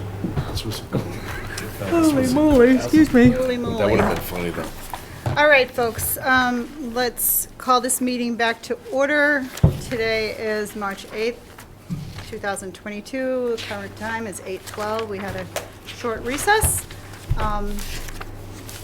During that recess, Andrew Stewart worked on our comment earlier based on other business, which was case 18-82, Scott Ryder, 3 Preston Terrace, in which the board made a motion to grant the extension, one-year extension request to June of 2023. Based on Andrew's calculation, what we're working on is a calculation of going from June 15th, 2020. Hold on, Lynn, I think you're talking about the other one. I'm talking about the 3 Preston Terrace 1882, which you guys did not vote on. Oh, we did not vote on, oh, okay, I'm sorry. Yeah. My notes. It is Scott Ryder, it's just that we. It's Scott Ryder and we didn't vote. Oh, the other one, you're right. We didn't You're have to right, vote on you're it. right, you're right, you're right, you're right. Okay. So, backpedal. So this is 1882, so we're working on, so, You're right, Scott Ryder. right, Scott Ryder, 3 Preston Terrace, 1929 is fine, we've done that correctly, and we're just going to get this date done and move on. So we're at case 1882, Scott Ryder, 3 Preston Terrace, and I'd like to make a motion to the board that we grant the continuance to February 27th of 2023. To extend that. To yes. February? February 27th, 2023. If you want, I can explain. So, Andrew, why don't you explain? So their, I have it written down, but. their special permit expired November 21st, 2020. And that was obviously during the pandemic. So all, the tolling period begins March 10th, 2020. So basically you count the days that happened between March 10th, 2020 and the time the period, the permit expired, which is November 21st, 2020. So that's a total of 256 days. And then you go to the end of the pandemic when the state of emergency was ended, that was June 15th, 2021. And you add the 256 days onto that date. That brought us around to February 27th, 2022. And so that's when his permit expired. He applied for the permit extension prior to expiring, and that's why we're here. For the 1-year extension. For a 1-year extension, which would put it at February 27th. Thanks. Oh, we were, yeah. Good job. So, any questions? Thank you for that. You guys are good at It's all him. I like the little calculation app that you have on your computer. Are we good? Yeah. All right. So I'd like to make a motion to grant the extension on 1882 for Scott Ryder, 3 Preston Terrace, to February 27th, 2023. Do I have a second? Second. Second by Heidi Conway. All those in favor? Larry Keane, aye. Chris Bellisos, aye. Lynn Fiddler, aye. Heidi Conway, aye. Brian Murphy, aye. Trevor Hensley, aye. Steve Feeney, aye. All right. Thank you. All right. So we are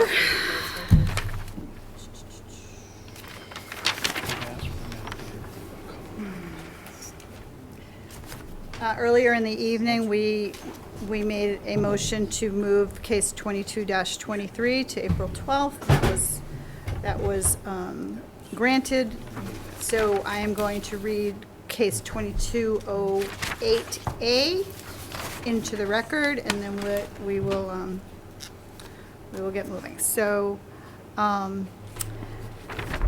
case 22-08A, Maureen C.G. Cook, the petitioner is seeking a special permit in accordance with 305-10.10, 305-9.02B, 305-9.02C, and 305-13.01C1 of the Marshfield Municipal Code to construct an 8-foot by 45-foot and an 8-foot by 32.1-foot L-shaped deck attached to the elevated single-family dwelling on the property located at 125 Surf Avenue, which is further identified on the assessor's maps as being on parcel K11-2407 and is located in an R3 zoning district. Okay. So the board is aware, case 2208 has already been read into the record. This is for the same property, so we have 2 hearings this evening that we will be working on. So if the applicant would like to identify himself for the record? Yes, my name is Richard Savant, and I'm here with the applicant, Maureen Cook, and also the homeowner. And have a residential deck project here that we're in front of you tonight to discuss and hopefully get some sort of consent on. You gonna pull that up, Andrew, or? Yeah. I know you're working on it, I'm sorry. Is the home also being elevated? The home has been elevated. Oh, it's already been It's elevated. already up. It's about 8.5 feet off the ground. So there's obviously some challenges with this request with the deck. It doesn't meet the requirements as far as the height requirement because of the house being elevated. Potentially the front deck on Constitution Road, if it were ground level, could potentially make it, but because it's over 4 feet off the ground, it can only extend not more than 2 feet into the setback, so it does not comply with that. And the right side is awful close there. The reason it's like this is the homeowner really has a desire to connect the 2 doors that exist on the house. The 2 doors are the front steps there, and then around on the existing porch on the right side of the house is an existing doorway. So those are the current exits and entrances to the house. Now the house being elevated, it's, like I said, about 8.5 feet off the ground. Obviously, an extended stairway would be required to get up into this structure. So they would need one on the front and out that back door. So ideally, the applicant has a desire to connect those 2 just for continuity for flow. And there's some other reasons that she'd like to do that also. She's got an elderly mother who could access the stairs by the brick patio on the left side of the house, but that back stair is in the lawn area, and I know you guys know this area. She's in the low spot down by the ditch. Her yard is always wet and mushy and soft. It's a lawn area over there. So there's some issues with access for some of the family members to that other deck, is why they'd like to connect the front to the back. The driveway side by the patio has a hard surface that they could use, but they want them to be able to enjoy the connection there. That's the main reason for it. Also, as you know, we've filed with the houses in the inland wetland district also, which I think we've addressed with the application, and I see that that I've shown that and submitted that information, so I'll do my best to answer any questions and try to work through it. This is what our ideal situation would be, to have it set up like this. Okay. Andrew, do you have would you mind showing the pictures that we took today? So the board gets a feeling for this. Okay. Thanks.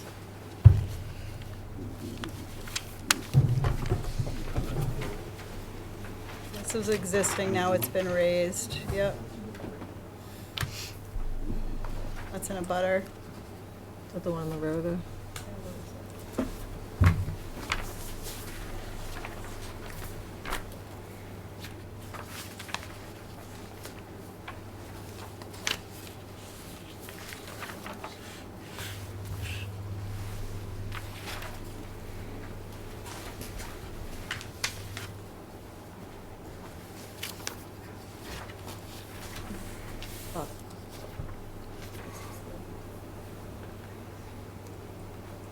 Was that today, Andrew?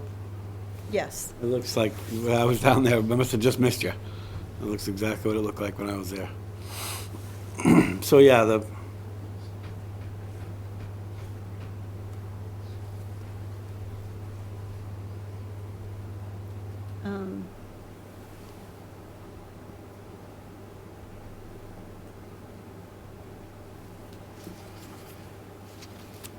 So what I am understanding is you're going to come from the far left, you're going to wrap up in front of what you're considering to be your front door. Your stairs are on the opposite side, coming up from that little patio area. You're proposing to come across the front of that building, then go 8 feet further beyond on this little, the little jet out, what you're seeing on the original house. That's correct. Then double, so the 8 feet will continue on, and then double back towards the door. There's a door on the other side. That's right. On that, where you see the gray area, there's a door there. There's So an entrance there. There's an Yeah, entrance right there. Yep. There's an existing covered porch. Right, the Existing. porch is not on, it's gonna be rebuilt. and Right, I it's- saw the shingles had been Yeah. disturbed, so So, I yeah, got the that, porch yeah. is proposed to be 8 feet, come out here, wrap 8 feet around, 8 feet off of this, and then extend to the back line of the gray area there. So That's shown on the plan.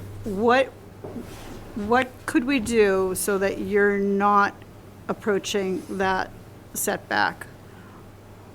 On the Surf Ave side? Yeah. Well, we certainly need some sort of egress there, obviously. A landing and stairs. I understand that it's very close to that 4.2 feet.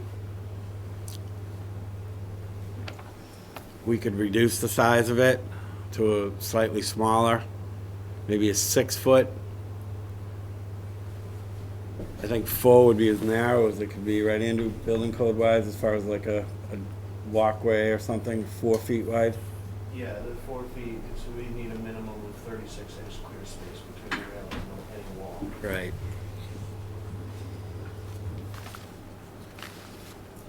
So when, this has been in front of us already, right?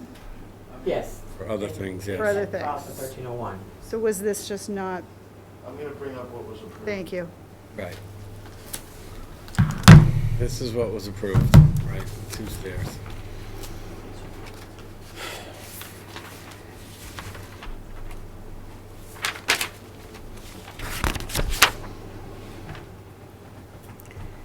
All right. Oh, okay.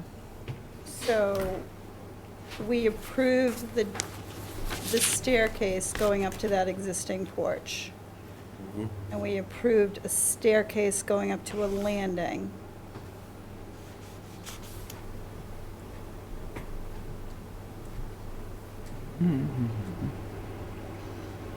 So now you've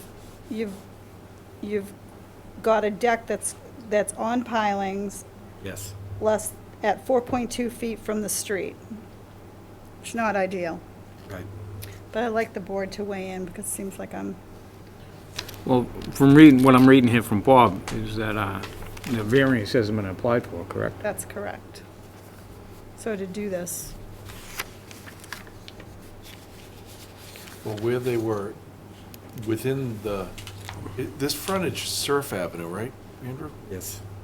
Frontage, well, it's frontage, it's a corner lot. So it's got frontage on the 2. Both.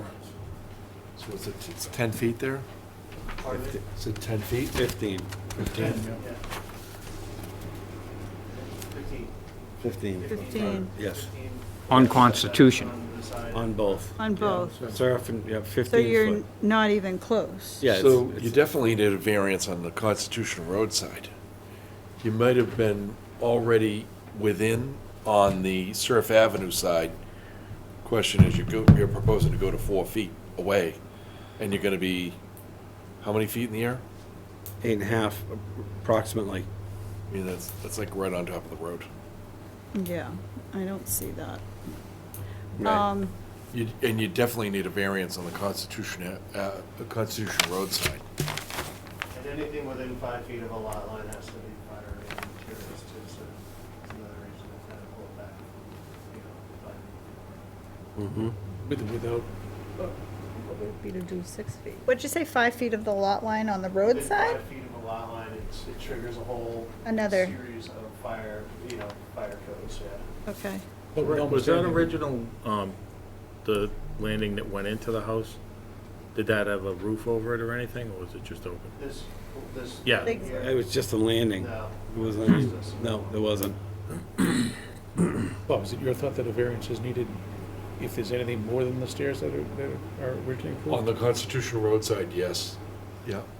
We're sort of at a moot point here if we're gonna, I don't think you can approve the Constitution Road side anything other than what's already been approved. You could potentially give a special permit on the Surf Avenue side if you think that getting as close to the street as they're proposing is acceptable. does it make sense to pull this back and apply for a variance? So before you even go I down mean, that I road, think you would could give them this, the special permit on the Surf Avenue side if you were inclined to grant it. But nothing would be permitted on the Constitution Road side. So you'd have to say no, because that requires a variance on Constitution Road side. And then it's really just look at it only as the Surf Avenue side deck. so that doesn't Doesn't really get you what you're solve the looking for. problem Right. of what you're And proposing to I'm be just curious, the problem. Bob, why is the Constitution Road side would be admissible by a special permit? You're not in the setback Because the house is currently conforming, on that side, yeah. right? So even if they went out, So it's a new nonconformity right, on that right. front yard So setback. it's not the Bellata Brookline Yeah, case. the other one is. Right, right, Then right, you just get a side drop, how much is close. right. And the floodproofing factor doesn't play into it all as far as that is elevated to floodproof Yeah, it? There's nothing in the bylaw that says anything about. You get the egress, though. There's really nothing specific about for floodproofing it with egress. The only thing with floodproofing it that allows projections is for like AC units. Utility room and stuff. But I mean, as a practical matter, they need to have Practical access. matter, we've always allowed it. Right. I've always allowed it. Yeah, we've allowed some incursions into the setback Yeah. We did pass one on handicap ramps. That's separate. But And I thought we always allowed the Even when 42 they're inches doing into the the whole thing. setback to get them down, Think you'd want more if they're doing it. not the minimum, we always allowed the minimum requirement into the setback. into the setback to have a landing and stairs down. Yes. How you feeling about this? Do you want to take a short recess to discuss it with your, Did you take a couple of minutes? take a couple minutes, take whatever you need? So basically, we just, to do 2 landings with my elderly mom, and my sister's also disabled, even though she can walk but not great. We just felt like the 2 landings weren't going to be enough for them to like get in with her walker or whatever, so that's why we thought, let's connect the 2 landings into a deck. It's not to party, it's not to get a ocean, it's just to connect our 2 entrances now that we had to raise the house. Right. So if you guys, he's the expert, but if you guys can help us, we just kind of want to connect them and landings so that we can use both entrances for people. So what would be the easiest or quickest or best way or any way to do it? Well, we would need for this Constitution Road side, we would need a variance there to do anything more than that access stair that we have already approved. Okay. On the Surf Ave side, because the house is already non-conforming, Yeah. there's some legal information out there that might allow us to get a special permit to do that if the board found it wasn't more detrimental to the neighborhood. Okay. So there's a potential there, but it seems like the wraparound's tough. Yeah. You know, You'd get cut off at the corner. yeah, it's one Right. thing and I think we discussed this very early Yeah, on too. yeah. is If the board wasn't favorable to it, that you could have that, the size of the landing that was approved previously as kind of a walk across the front. Right. And then bring this back to whatever the board is okay with, you know, so that they could get some sort of a open deck here, but be able to to have the access to go. To walk around. To walk Well, around. Yeah. yeah, that's all That we was want. what she was looking for the whole time, but they decided when they wanted to do was try to ask for, you know, the most that they could possibly get, but, you know, if we had to scale back. Wouldn't they still need a variance though on the Constitutional Road side to have that? Well, he's saying that it's only going to 42 inches, Bob, so we've already approved that, you're just elongating it Right. in the front. Yeah, I mean- The only thing, and this is, you know, that gets it's- funky about that is that not really a- specifically it's just for the egress, right? And now Right. it's kind of an Now you've extension added- of that. It's Now not it's more like necessarily egress, it's a deck. Right. I know Well, it's don't you not a need- wide deck, but it's a deck. Right, exactly. You need the 2 egresses, so I mean, I This guess. is where we get into Yeah. so much weirdness with elevating houses and trying to figure out. I don't know, I think it's just, it stinks because you get that, you know, you don't get any relief because of the elevation, and the only reason you're elevating it is because of the floodplain. I don't understand why the same relief that you don't get from elevation doesn't transfer over to this. I guess it's just the way it's written, but it doesn't make any sense, because we're forcing you to go in the air, and then you're losing the, you know, the under 4-foot discretion. And there's nothing to the, so when I'm looking at this is just me spitballing.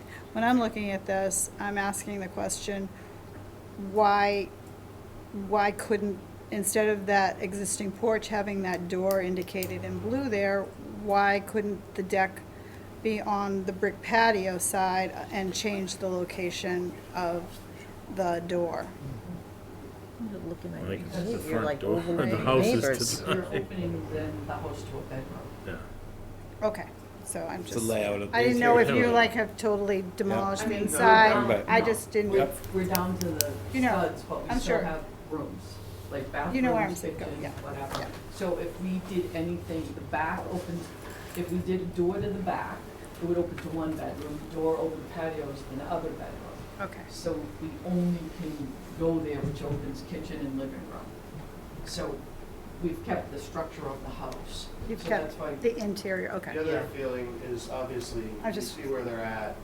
You're you like know, in your Well, I know. neighbors, looking at your And neighbors. that's for the 3rd of July, everything, like the neighborhood, the scene, everything is right there, you know? So the idea is to have her mother and everybody be able to, you know, sit up there and be able to watch fireworks. Right. and all So would it work on the front if you did carried the shape around the 42 inches, 4 feet to the corner, and then got as wide as you could on Surf Ave? Yeah, I As think long as it's we'll- connected and you can walk around? Right, I'm that's not all I want understanding to do, even, I mean, 4 feet, even if it's just that for both sides, I'm okay. I just want to connect it so that we don't just have 2 little So landings. you don't have to get down on the ground and come back up? Yeah, because we didn't spend the extra money, because we never expected to have to raise it, so we don't have any stairs from the, raising the garage up to the house. So we Yeah. have to leave the garage, like, To go outside, well, yeah, go outside, walk around the patio, like, I understand. it just seems weird to get into your house. Also, Andrew, what did you say, what is the current width on the stairs on the front of the house with the front door? On the I Constitution? think it's, what has been approved, I believe, is a 4-foot landing. All right. So would you Is that mind having the enough to get up 4-foot with landing a go across the wheelchair? front and then connect over to the side on Surf Ave? Yeah, that would be fine. Is that enough to get up and get over with a wheelchair? But Surf Get Ave around? couldn't be more than She's 4 a feet either. walker now, she's not a. Yeah, oh, Surf okay, Ave, right. But yeah, she is a walker. Oh, okay. So it's funny, she can do stairs, but she's Yeah. now a walker, so it's really my Right. mom. I don't see a problem since we've already approved that front landing and walkway. But it's And now a deck, stairs. Brian, it's not a landing, it's becoming, it's Wrap around. becoming, yeah, so when it came in front of us, it was coming in front of us for an egress for a land. So now we've, Do we have a defined? I would think that I Landing. would be in agreement with Bob, How it big needs is a it? variance on that side. What's that? It would need a variance on that side. If you're gonna do the full deck, then probably, yeah. The Yes. full 8 So- foot? Well, anything. Anything full- at all to anything- any kind of a full extend thing, upon right? that. So regardless, it needs You one? could of the- ex- If you come Yeah, back with no, a- we'll probably do that. I if you was come back thinking- with a variance, you can ask for the full 8-foot deck on that side. Probably not gonna happen on the Surf Ave But side. what would right. it, what is it Might about not this get it. property that would make it a variance? Well, we're allowed not more than 2 feet into the setback on Constitution. No, You mean you can go in 2 feet more? You So could be you're at at 13 16.8 feet. right now? You could be at 13 feet off of Constitution. Yeah, what is it? Does that say 16.8? 16.8. Right. Andrew, are So there you'd any be allowed concessions, back to 13 feet. Right. are there any concessions made for elevation with a handicapped issue with this? Because So what if is that, that? it appears to me that that's the No, biggest it's thing not. here, is that That's what I'm- there's, it's like 3 feet. Yeah, it's 3 foot. It's for It's handicap. not enough. It's less than that's the only 42 consideration. inches that we're talking about. That's 0.8 inches, so it's 3, Right. is that Oh, 42 goodness. inches? 0.8 feet is 6. I mean, Yeah, 7 inches. Yeah, 7 inches. So it's 36 and Oh, 7. Splitting That hairs, is narrow, but but we go back to the swamp right. land down Yeah, there. exactly. 9.5? What, 0.8? Yeah, it's like 9 or 10 inches, yeah. so that's That's correct. almost, 10 is 0.83. Yeah, so that's almost, right, it's almost 4 feet. right. Just So straight they'd up. be allowed that of right. Yes. Can you say that for the rest of us to understand? Would you What are they agree? allowed by what, right? Well, because you're allowed, oh, well, I guess it's half the distance in the front, so that would be, Under 4 feet. Over 4 feet high, you can extend not more than 2 No, no, feet not into the More than about 2 the, feet into the setback. 2 foot And they were, overhang for weather protection. Like bay windows, all that other stuff. Yeah, so for a deck over 4 feet off the ground, you can go 2 foot, you can encroach 2 feet into a setback, which would only get them, 40, well, it would get them that 42. I mean, that's the 3.8 thing, they feet. could do, 3.8 feet? 3 foot Right. 10 inches. Yeah. 3 feet 10 foot, inches 10 of right. Yeah. Yeah, they have a right to do that, 3 foot 10 inches off the house with a deck, over 4 feet off the ground. So then that would be okay, and then Surf Ave, they could, Bob's saying they have a right to, well, Through, I believe Through through special Peralta, that precedent, you could use a special permit to extend that nonconformity since they're already nonconforming at 12 Just feet. have to be concerned with how close that is to the street. I think no, I mean, that's So what we I'm have to saying, ask is the we have question. to. Gonna make find it more It's gonna detrimental. get shrunk down. it may be more detrimental Right. having, I mean, that's like putting pilings right on, yeah. Even But so Surf Ave would be the question, Constitution you would have of right, On the smaller side. 3 on a foot 10. smaller deck. 3 foot 10, yeah. 3 foot 10, you have of right.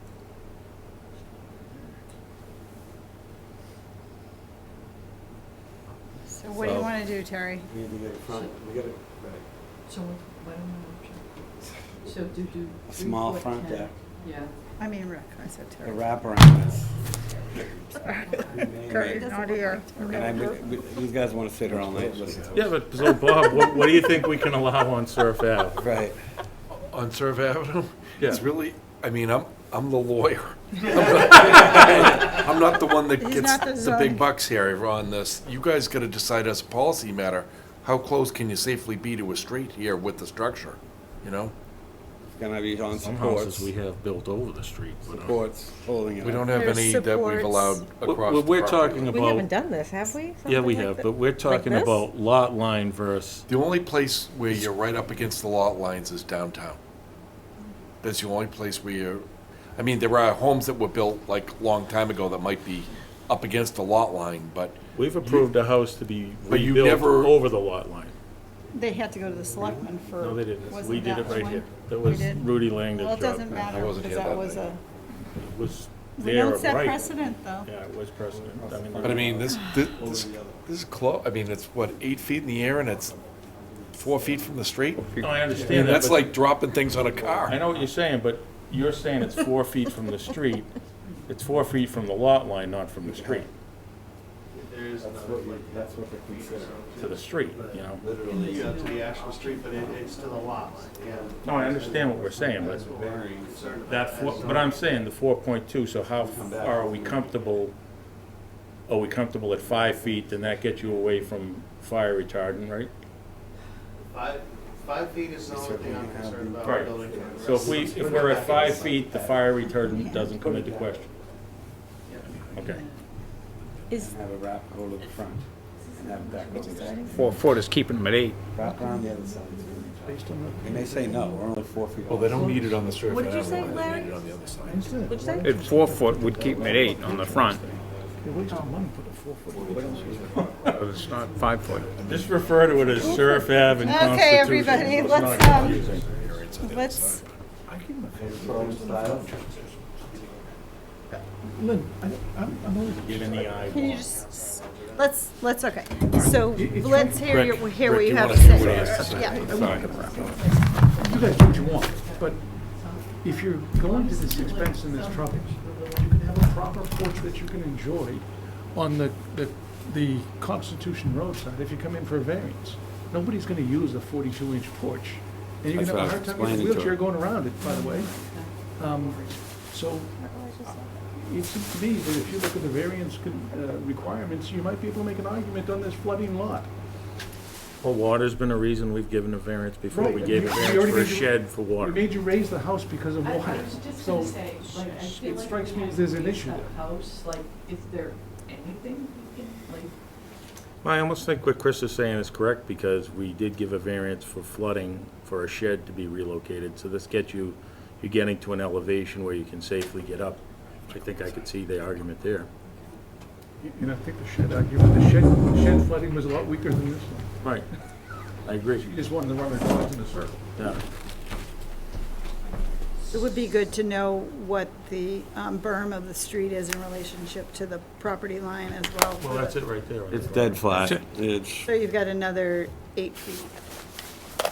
Usually it's like 10 or 11 feet. I mean, you may not get it out on the Surf Ave side. Right. I'm not telling you what I'm thinking. Of course, but- yeah, I But that's understand. a problem. But certainly on the Constitution side, you might want to consider a greater solution. okay, I think that's kind of where we're at, Maureen. I think we need to regroup. I would suggest, Regroup. Well, I mean, Nice we're way of not putting gonna it. agree on something that I'm gonna sketch on there tonight that we're gonna get. right. And I don't think Maureen's fully sure about exactly what we're about to get here. no, I understand it. I know just- you do. I was kind of surprised that we had to raise it, and I thought maybe there was something else that we could do because we had to raise it. Yeah, you're stuck in the permitting process as, you know, so you're in a situation where he's giving you solid advice, and every board member here has not weighed in, so it doesn't mean that, you know, that the answers are clear at this point, but he is giving you solid advice. So my recommendation is to continue this hearing, allow him the opportunity to come back in front of the board with a sketch that, in his professional opinion, and based on what he's hearing here, may, but I usually don't, And you get approved. It appears Andrew's given, Coming back anyway at this point. We're not gonna walk out with something tonight. Okay. that we we just want. wouldn't be able to based on the what-ifs right now. Okay. I'm sorry about this, Dad. No, Yeah. that's. It appears that's Andrew's everybody's already given job. you some guidance on didn't this, Oh, know yes, that. absolutely. So- And that's why we're here. yeah, I mean, we understood there was some challenges with what was proposed here tonight and all these things that we've talked about. But we had to get here and do this. Yeah. So I appreciate it. but I mean, I can see having to raise a house like this and being in the situation you're in, accommodations need to be made. Understood. Thank I you. think speak with Andrew And I and know 4th of July is right around the corner, so I know Well, you're Yeah, anxious it's to just get, I honestly, know. my mom's 91, so I just really wanted to have I her know. complete it, and that's what Well, when could they get, what meeting could they get on? Well, that's what I was gonna say, can I recommend we continue this to April 12th? And if I can have just a variance Nine on there application now. by next Wednesday, that's 16th? If we go the variance, yes. Yeah. Yeah. By the 16th. Of course. I mean, it appears you're pretty close, I mean, you're pretty far away from doing the deck anyways at this point, right? I mean, Yeah, but also Yeah. the contractor's there, just Yeah, finished lifting yeah. the house. Now's the time to Yeah. figure out what they're gonna be able to do. Yep. Right. Yep. Jim, who's done our, raising it, is the one who's gonna do The footings for the the. footings for the deck, so I'm Okay. gonna use him, so. Excellent. Nice job. Okay. So So in addition to, you're in 1301C, so you're in the inland. Yes. So we didn't talk about that tonight, but we're gonna let that one go. We'll continue it and make a point to the board that that's also on the plate for this project. So we have 2208A, which was an addition of 1301C1, which we all brought to the attention of the applicant last time. So that's why we have this new hearing that we read into the record. I have a question on 1301. Sure. Me too. We don't have a separate application for that type of special permit. I just wonder if it was okay to answer the questions Right. from 1301 on just a piece of paper.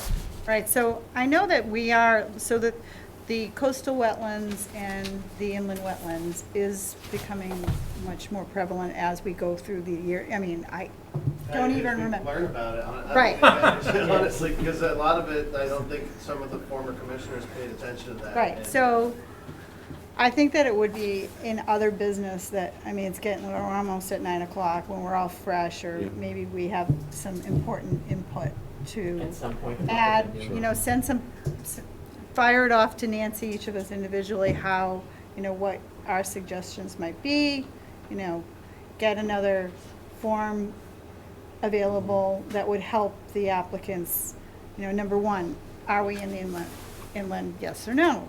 And if you are, it triggers up this form, you know, like the normal stuff, so. Sure.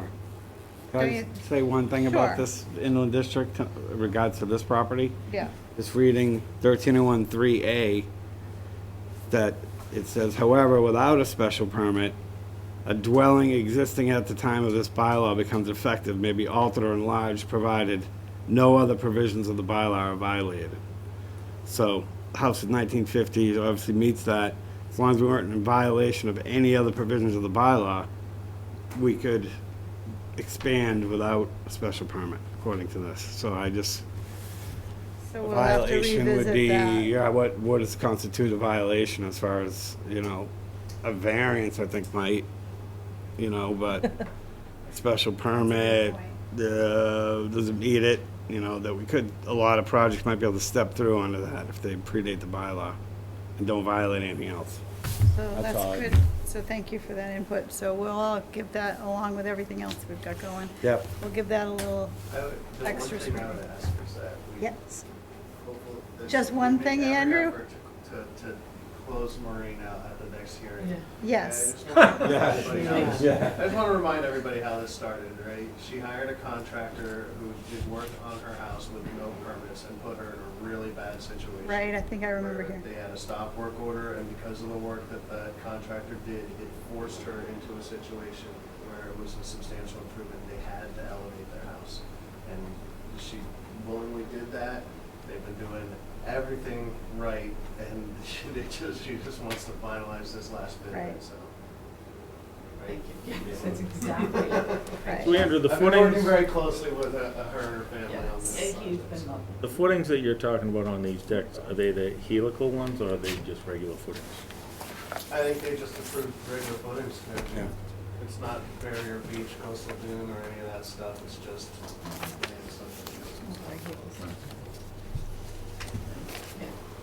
Okay, Excellent. so we all know where we're going? Yep. All right. Sort of. We know, Going yeah. home. We're all going home.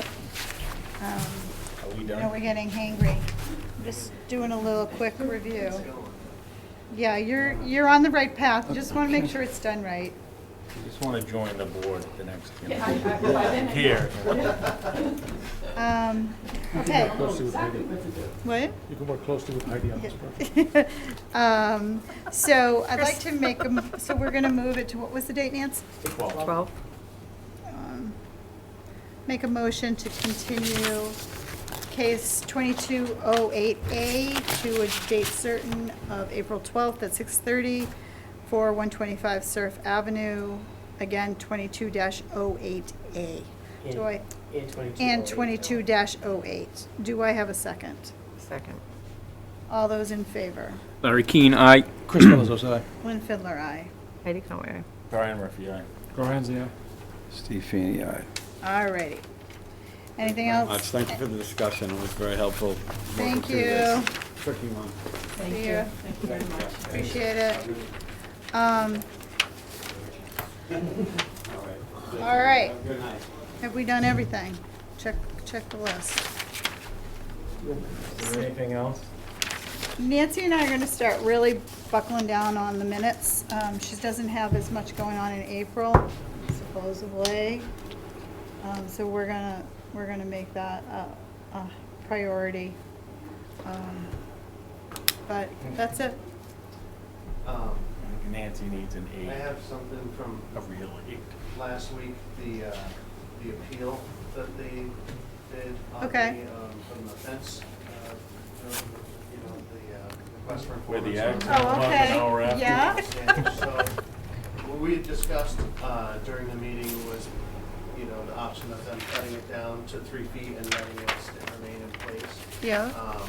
The applicant then asked if you, well, I can kind of show you on this, it's not the exact section, I can bring up the other site plan real quick, but What was that address again? 243 Standish. Oh, yeah. I'd like to have Feeney stay later in the seated position.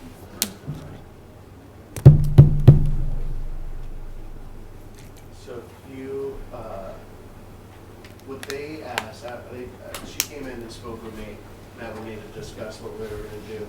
But what they asked afterwards is they would like to leave these 3 panels here at 6 feet and then start cutting down from here 3 feet all the way back to this point.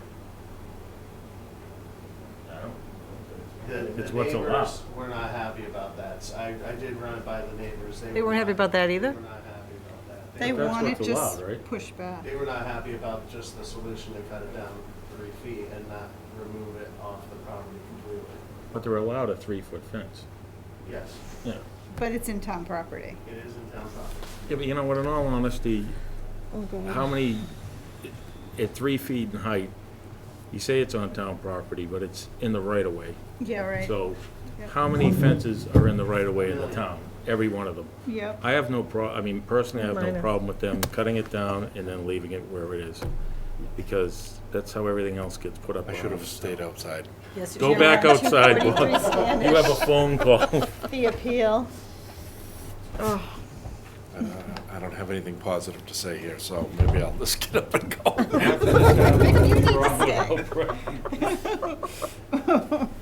so that answers your I mean, question. I mean, just so you know, I'm in the process of getting ready to file a lawsuit against somebody else that made an improvement on town property that, Bob shed is So they don't want to move it back at all? it's gonna. I'm just asking. I mean, if we order them to move it back or whatever, I'm sure she'll move it back, Hmm.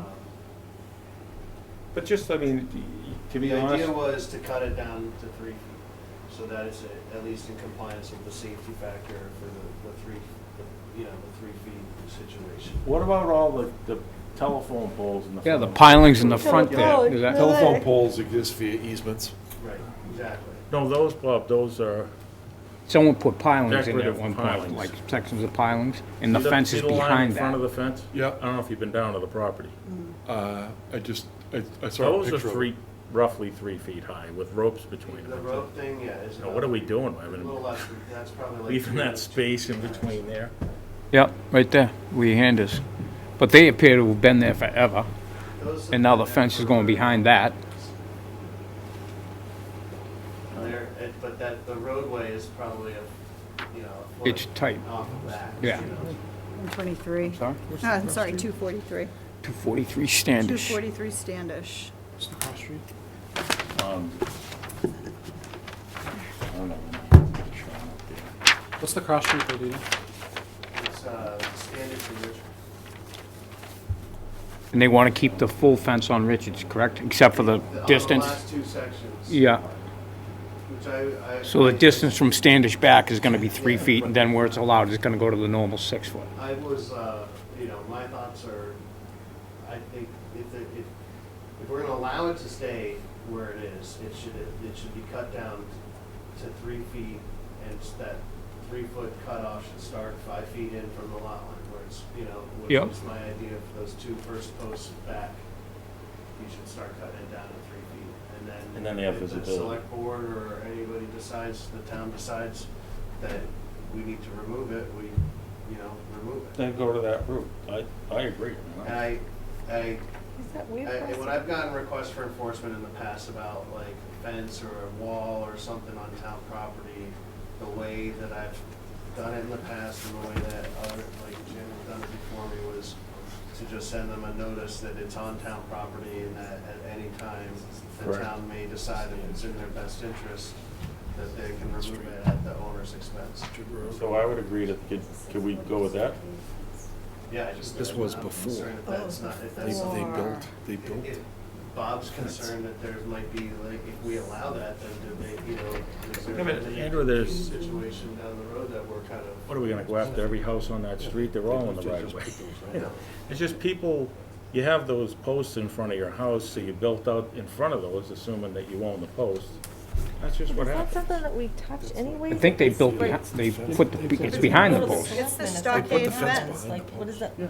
You just do what you have to do, it shouldn't really be with us, should it? Right. Right? That really isn't us, though, is it? You decide, 3 foot, it is us? What's us to just say that? Not just you?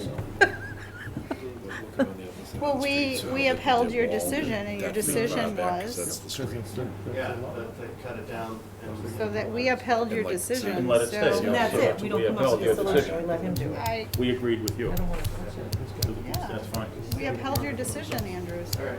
Then you decide That's whatever. the answer you need to go forward Alright. with. Like, I don't think we have a say in any of All this. right, I'm ready to wrap it up. Sorry. So no, real quick, but if Thanks, you, Brian. if you make that decision now, the neighbors could appeal your decision again, right? And do that all over again? So, Okay, do that. I think Feeney's name we've should be made a lot of called last progress of the tonight, so I appreciate everybody. So I would like to make a motion to close tonight's hearing and adjourn. Second. Do I have a second? Heidi, second. All those in Irene Keane, favor? aye. Chris Bozos, aye. Lynn Fiddler, aye. Heidi Conway, aye. Ryan Murphy, aye. Trevor Hansa, All right. Nay. Hey, get back here. So, further down.